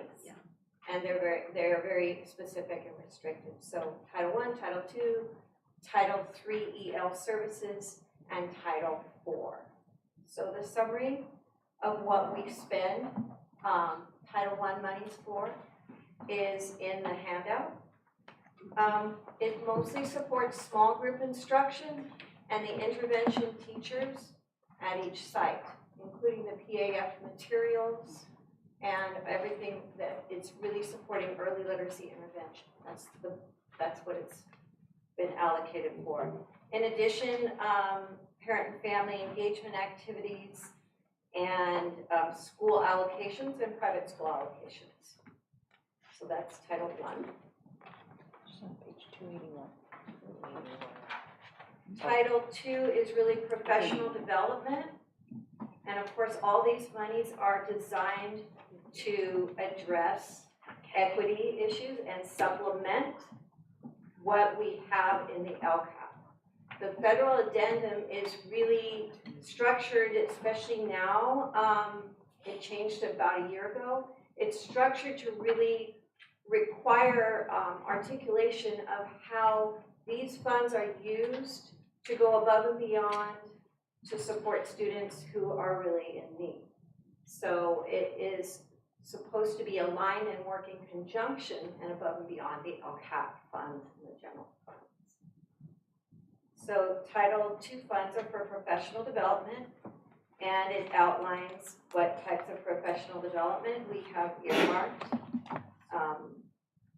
We have initial training for our new teachers and new curriculum. We have follow-up training, we call it Level 1, Level 2, follow-up to deepen practice, and Level 3 kinds of professional development, which are site-based capacity building to support deeper implementation and really looking at impact on student achievement. So it begins to shift from teacher practice to impact on student practice and looking at that. We are in Level 3 professional development in almost everything, minus those new adoptions that we had, which is saying that we're staying the course and we're moving more towards site-based implementation. PAF was one time a month.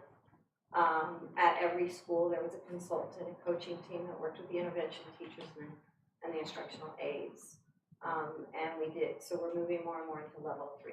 So Title II funds support professional development for specific needs in students.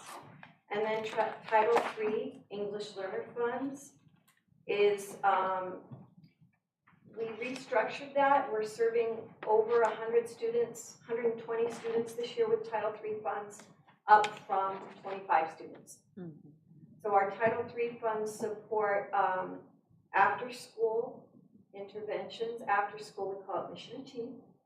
And those students are selected because they're at risk of LTEL being a long-term English learner. They're 4th, 5th, and 6th grade students. We pull them based on the data and based on needs, and then we work with the families. It's new this year.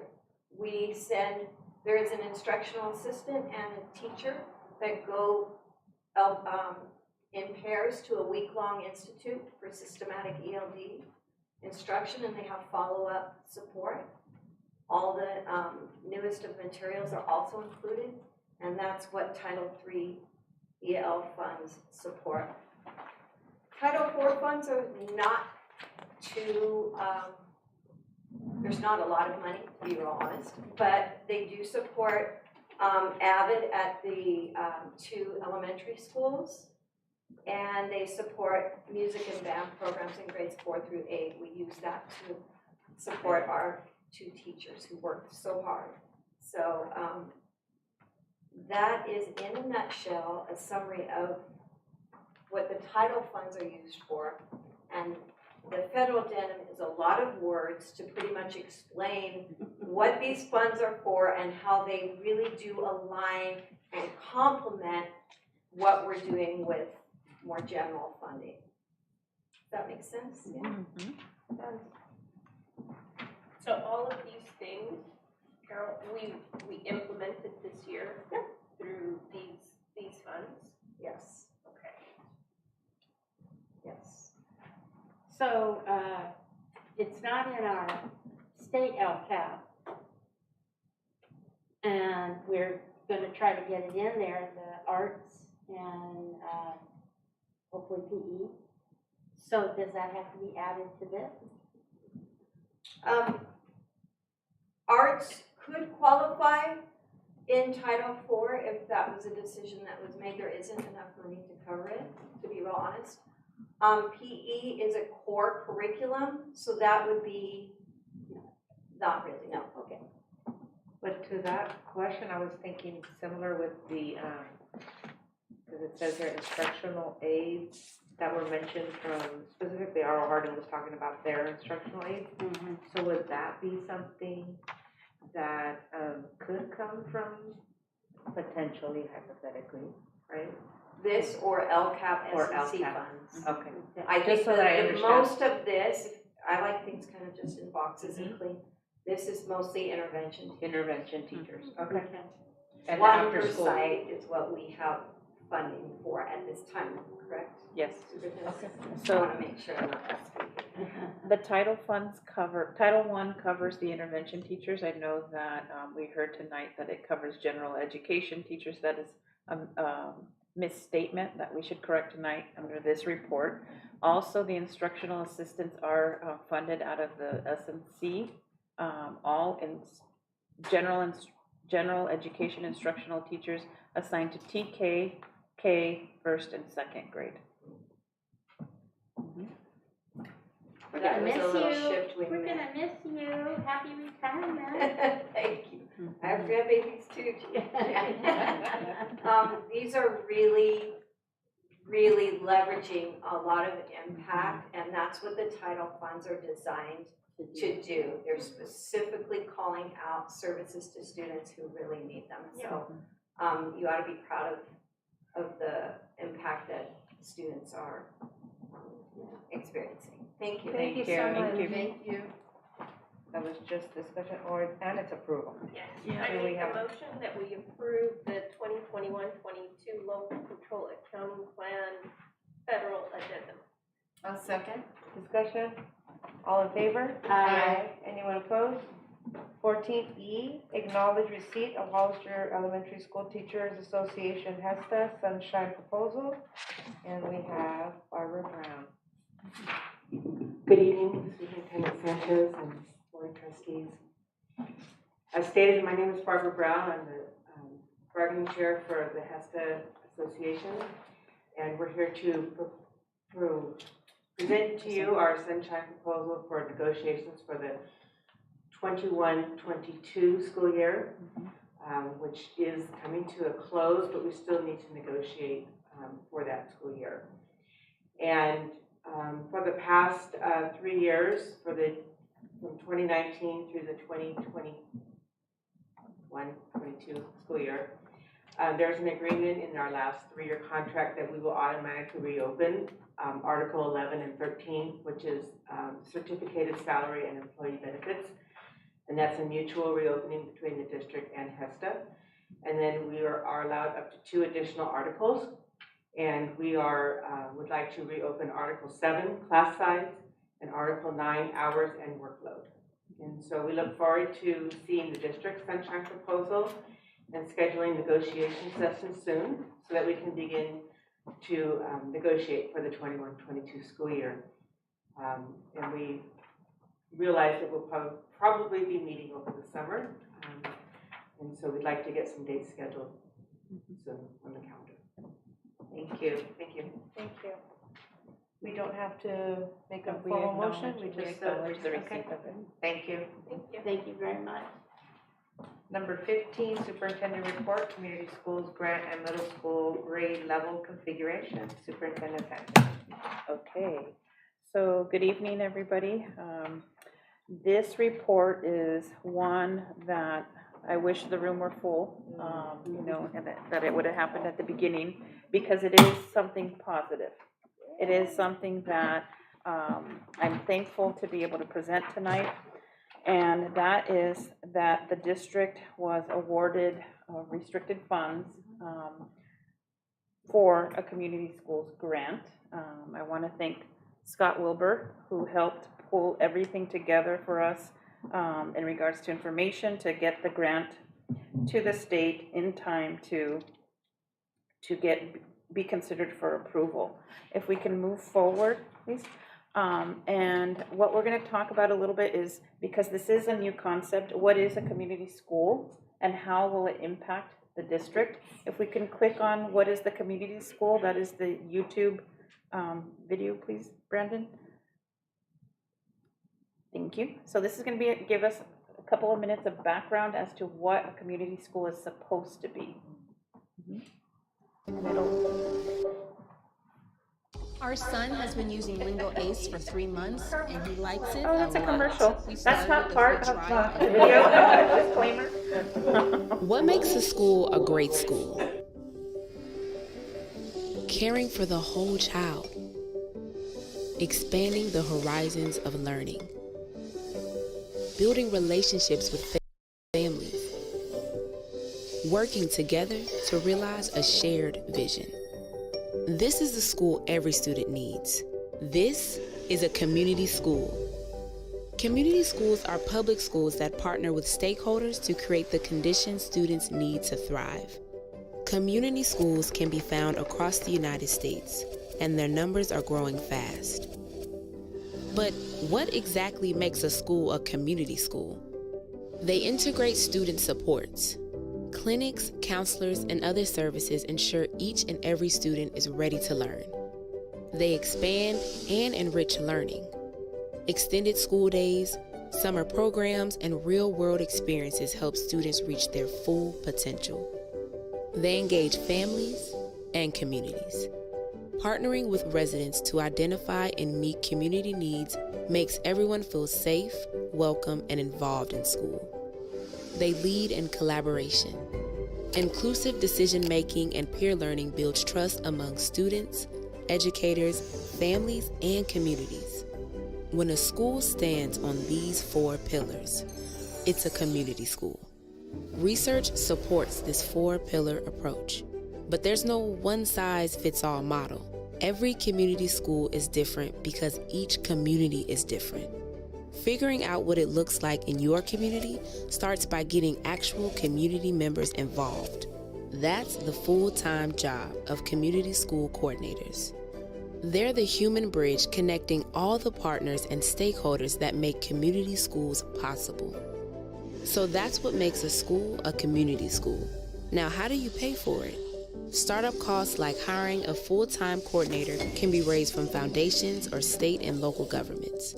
Tapping into existing funding and partnering with local businesses can bring in service providers. Sharing resources and staff with partners can help everyone do more. And as a community school becomes more established, leaders can advocate for budgets that sustain their impact and new funding to expand it. Every community school is different.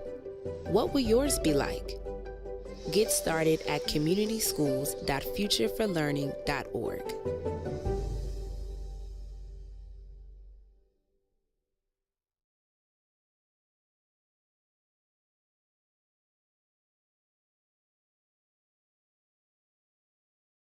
Win at work by communicating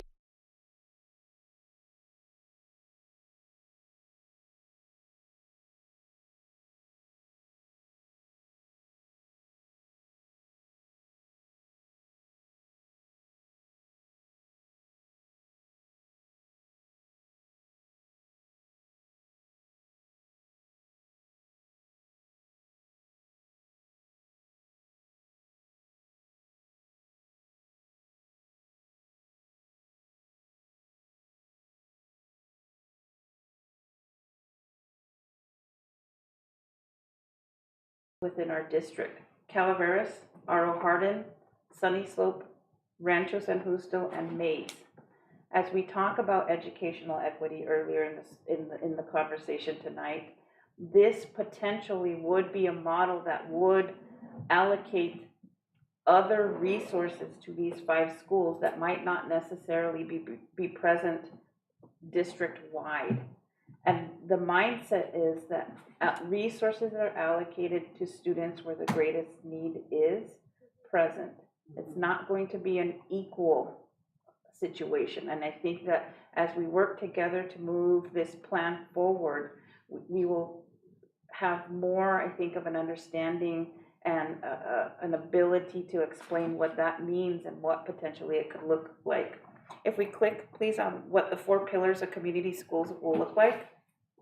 I'm not going to go through all of those. I know it's late, but basically we would need to, at these schools, expand the current school day, enrich the current school day beyond what is being provided there already.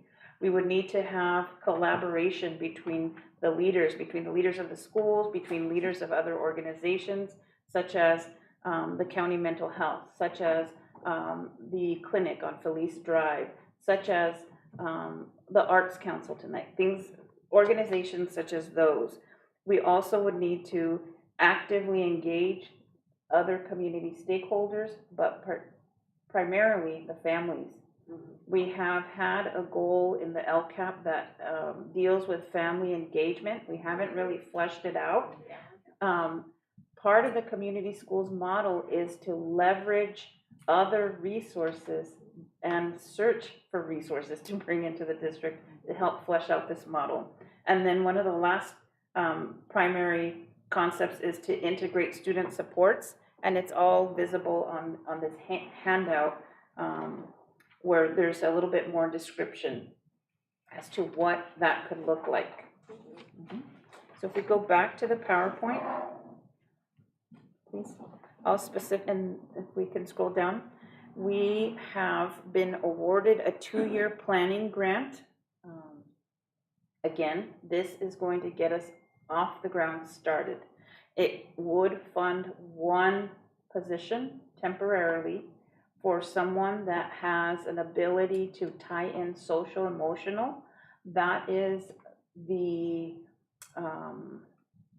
tying connector, I would say, to all of these different criterias, is that we definitely would need to focus on social emotional to move the plan forward. It is $200,000, and these are restricted funds, and the funds, again, would be temporary. There's a caveat to this, and I promised I would mention it tonight, and I keep my promises, is that the district would need to have an in-kind contribution of $70,000 in those 2 years, so more or less $35,000 of, district resources would need to be invested into this plan. Yes? The second bullet says $200,000 per year, physical year. I believe that's a typo. I caught that right now as I was reading it. It's 200,000 total, and I'll correct that. So you're Total. sure it's total? Yes, it's total. 100,000 per year, per fiscal year. And those are the 5 schools that we've identified in the grant process. Right. If we move forward, I'm not going to go through all of these. These are available for the board and the community to read. And again, what it does is, the concept behind a community school is, how do we enrich, how do we collaborate, how do we pull these resources together to meet the needs of a whole child, not just the academics. So that is the community schools portion. Do you want to ask questions for that piece? Trustee Martinez? I just want to congratulate, the team for getting and seeking out, funding to continue doing this work. I think a community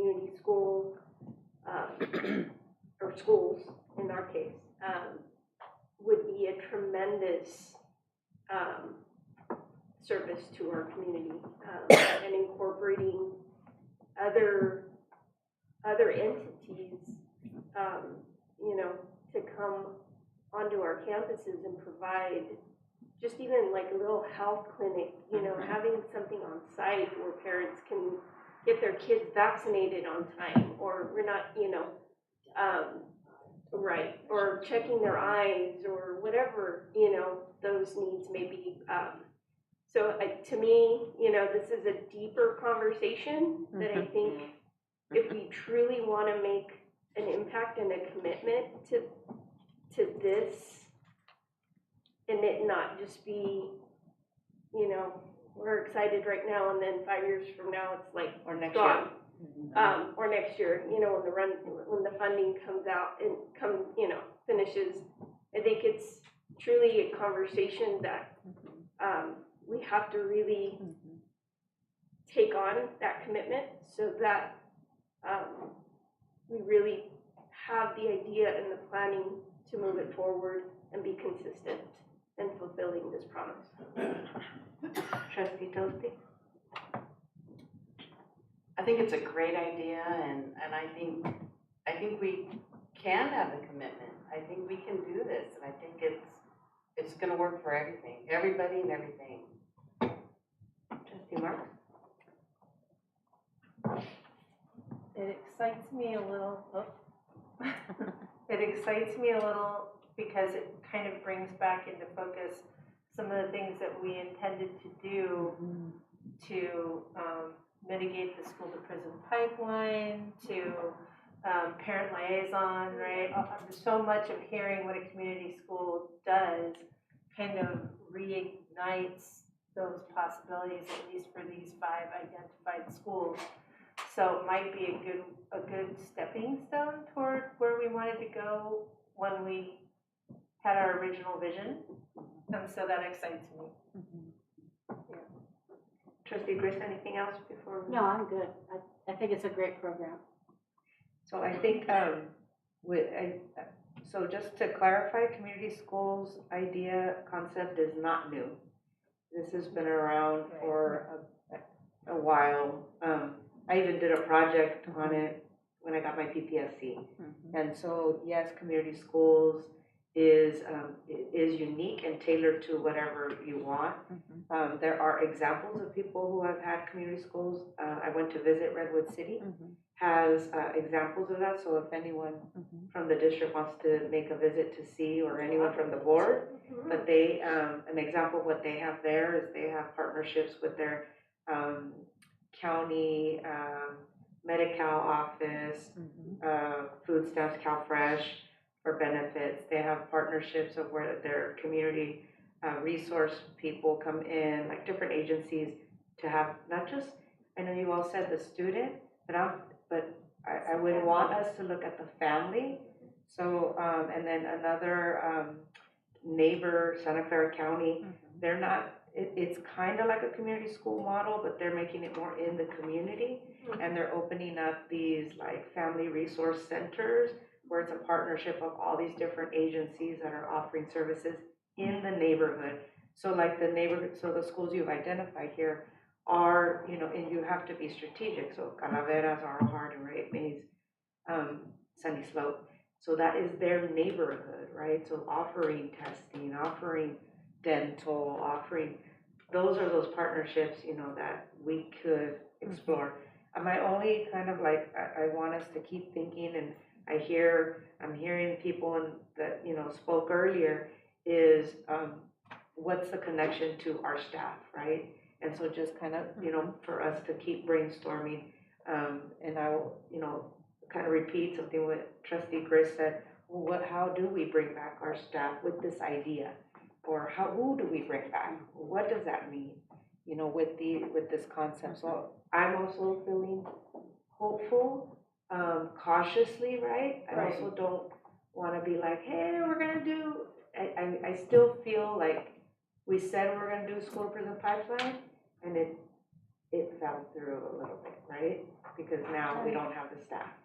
So I want us to be cautious, thoughtful, strategic, and really do this for the longevity. Well, yeah, and going back to, the designating like Calstrs and our Hardin with Dr. McIntyre some years back, of designating Calstrs and then our Hardin as priority schools.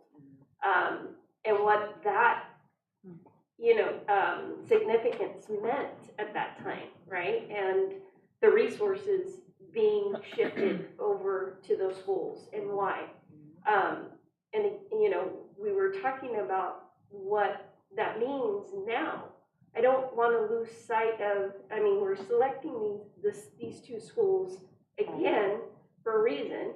And the thing is that these types of programs need facilities, which unfortunately we're also at capacity at both schools. So where would you to expand or provide a room or a facility to bring in these resources for, for our parents, for our community? These are all investments and things that we have to work through, working with our city council, working with our board of supervisors, because it's a community, and it shouldn't be just on the shoulders of the school district to have to think of these ideas. We should be working together to bring this offering for our community as a whole, with them being partners in this conversation moving forward. Totally. And I think just to highlight, you mentioned bringing back one staff. That's, one more staff, and that's something we should be like, yes. Because that is what Mr. Mike from ThickMat said. When you have the money, then go buy your, or return people. That's one more. That's one. Yes. One. Along with that, unless there's other comments about community school. One other topic that has come up frequently at our board meetings is the configurations and program offerings for 6th, 7th, and 8th grade. And this also ties into the plan moving forward into potential, are there priorities that we are going to place on certain schools?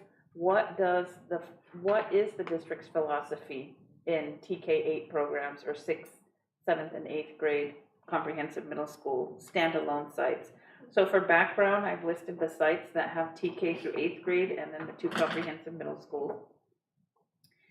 As of the most recent approval in 2019, the board approved to add 6th, 7th, and 8th grade to the 3 elementary schools, which was Servista, Lad Lane, and Sunny Slope.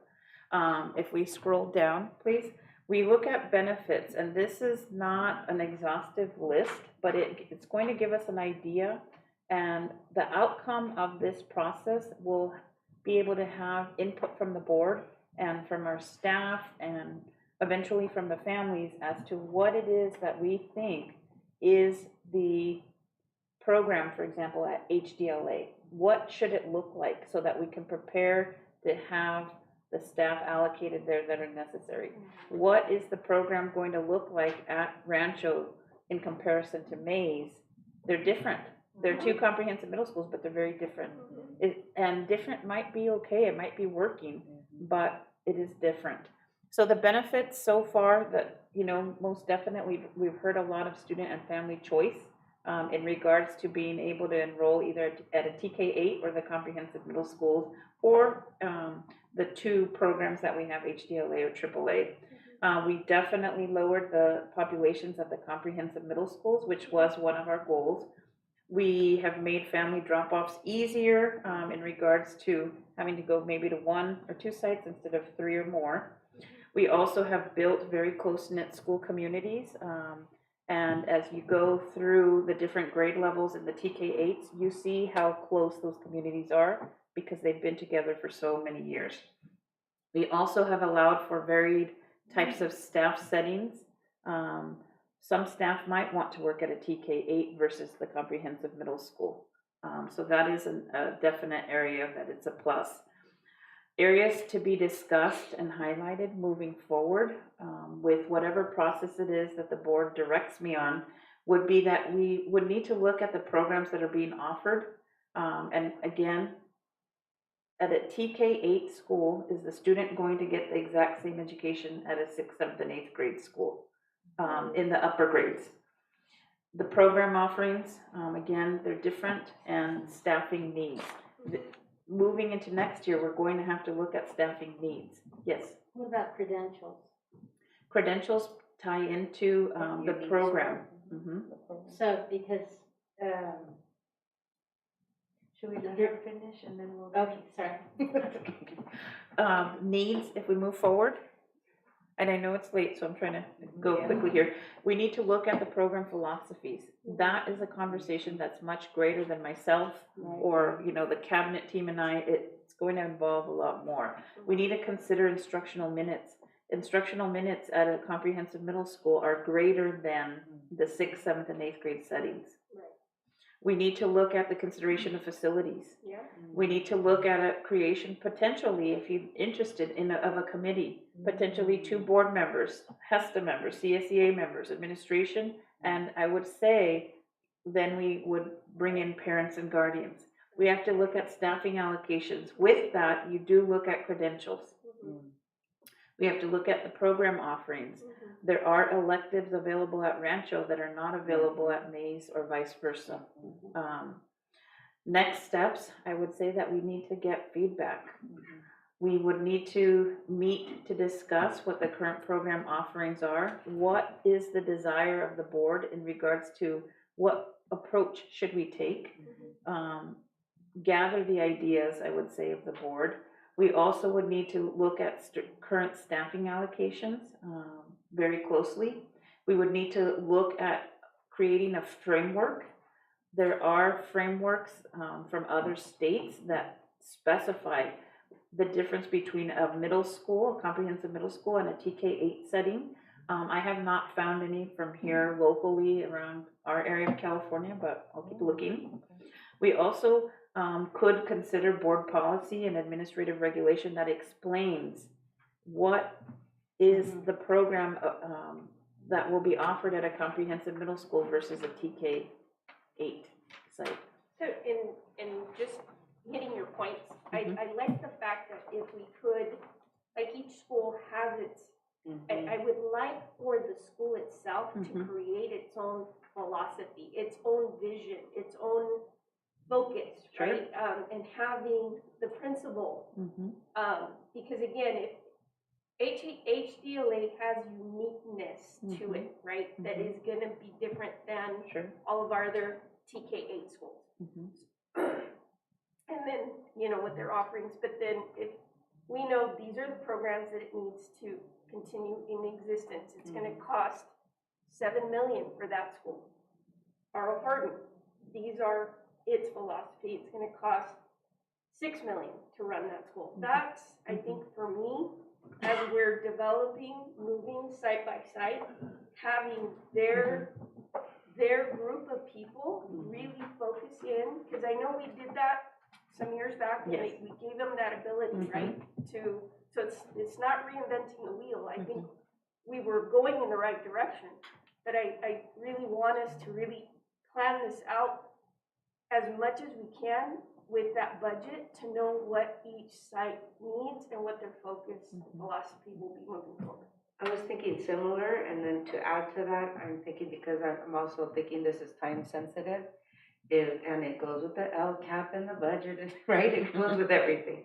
But, and I would like to ask for the board to consider, you know, for us to talk with Superintendent Sanchez here to kind of flip the order. You mentioned parents toward the end each time. And I'm thinking that for example, some of us who are parents and grandparents know our specific school, but not everybody does. So how are we gonna make the decision first versus let's go the other way? Let's hear each of the groups, and it could be in a one-shot, like public session. We could have like a public forum where it's dedicated to middle school only, right? And we look at Superintendent Sanchez can present, this is what a traditional 6 through 8 middle school structure is, blah, blah, blah. These are a K through 8 models, HDLA being separate with the bilingual, program, right? And then having the ability to maybe do breakout, and each person, each school, talk and do. We've done this before in Santa Clara County with different initiatives. You break out in the tables on your specific, I don't know if you've done it here.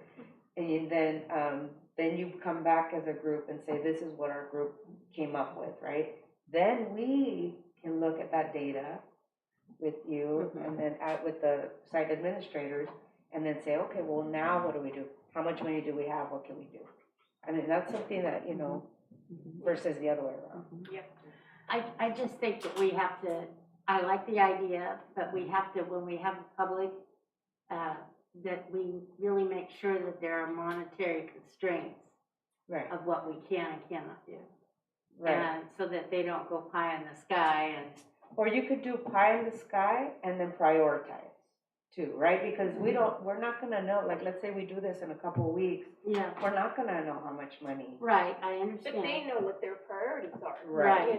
And. I just don't wanna be the bad guy when we have to vote it and But I think say- you should say that. We should say, look, we don't have infinite money. Right. But That's what I'm saying. give us your priorities. Right. Top 3. Another way to look at it as well, and I think that's, the direction that I was going to try to explain, is that if we create like a framework, for example, if we say at Rancho and Mays, the 2 comprehensive middle schools, they will always both offer art. They will always both offer music, and so on. The extra gets built around the skeleton, basically.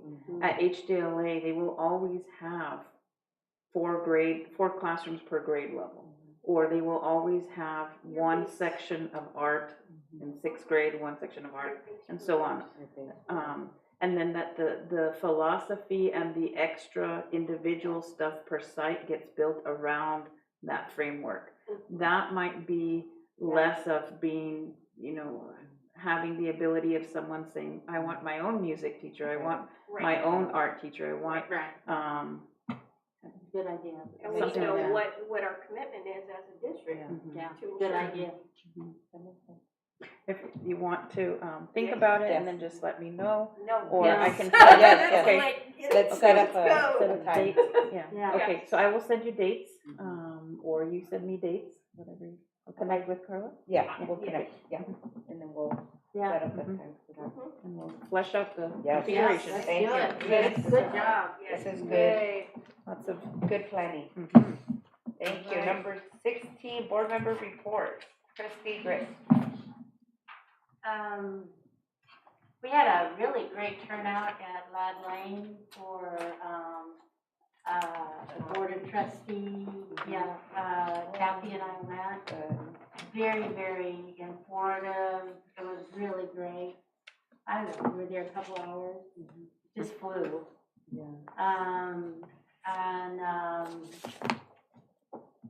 I think that's about it for me, because I am no longer on a walker and I'm in a cane.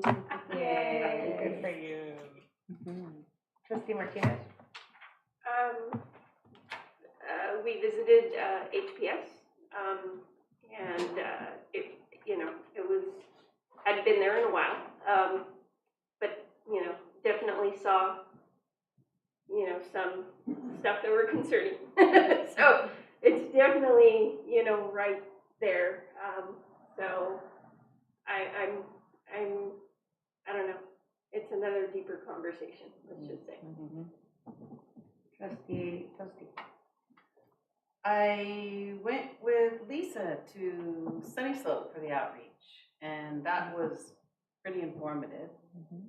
And also, I was able to tour Rancho San Justo with our neighboring student nutrition director and supervisor.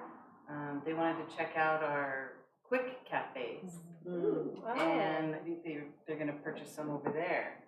And so when we went to Santana, we got the whole tour. Mhm.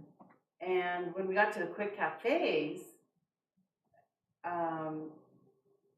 we realized that those doors on the quick cafes were really hard to open. I couldn't even budget. Myself and another female couldn't budget together. Yet, I gotta give kudos to these nutrition workers at Santana. Two of them raised that door up, but it shouldn't have to be like that. Yeah. That's a concern, that's a big safety concern that I think sooner than later, we need to look at. And getting some electricity out there too, because Rancho San Justo went right up. Their doors went right up. You punch in a code, just like a garage door, rolls up. But Santana, that's purely physical work. So I think we really need to look at that. Okay. Okay. Future agenda items? Oh, sorry. Sorry. No, it's okay. You're totally looking at me. No, it wasn't like that, because actually, between Liz and Kathy, they talked about. They what did. I- And so I have nothing to add. Sorry. Yeah, it's okay. Thank you. Next, future agenda items, trustee Grace.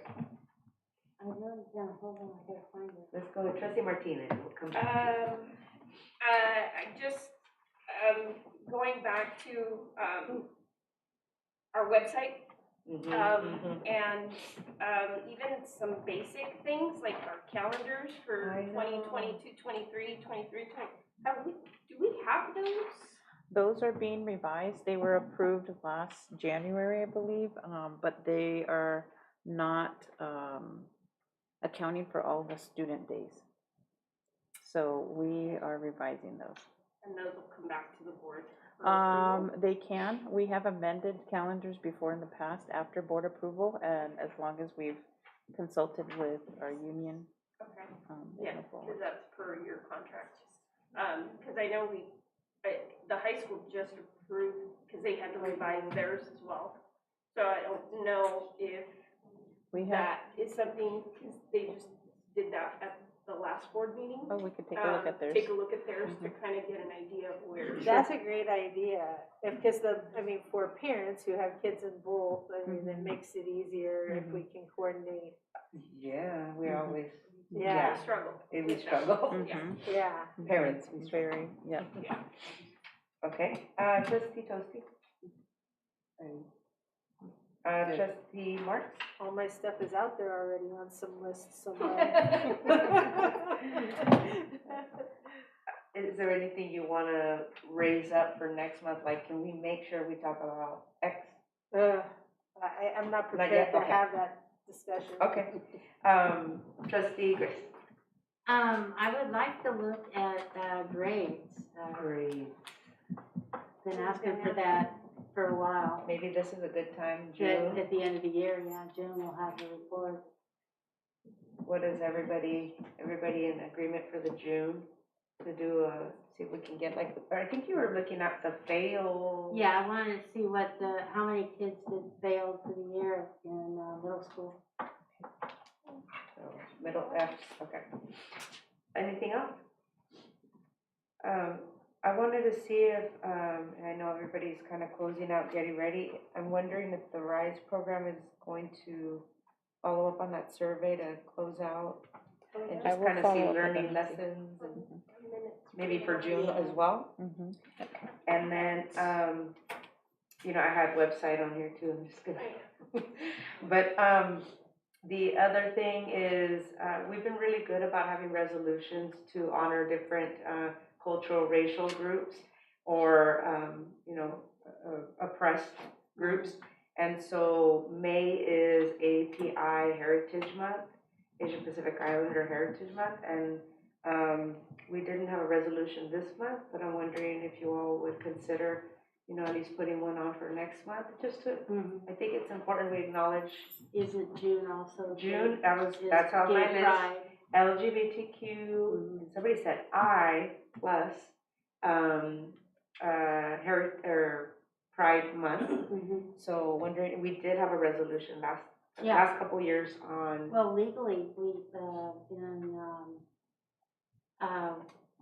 we have to teach it in history, people who have done incredible things. So, yeah, we've got a couple of people in 7th and 8th grade history that have rocked this world. right, and somebody mentioned that there's a youth group, you know, that young people that Yeah. are meeting that are identify with LGBTQI+. So, yes, Trustee Martin. I did remember. All right.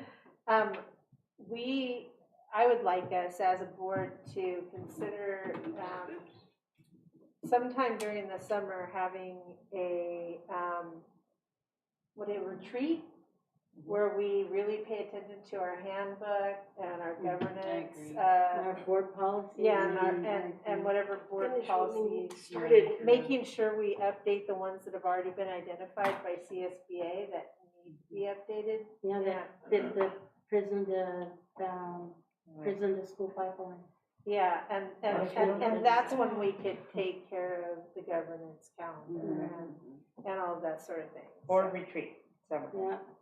Okay, so we want to have a public meeting about middle schools, a board retreat, and a budget hearing? And the LCAP hearing. And the LCAP. Oh, that's right. Well, We have not nothing next to do. month, but I'm just Summer. saying sometime during the summer for the board retreat. I'm not gonna Okay. put it on June, Okay.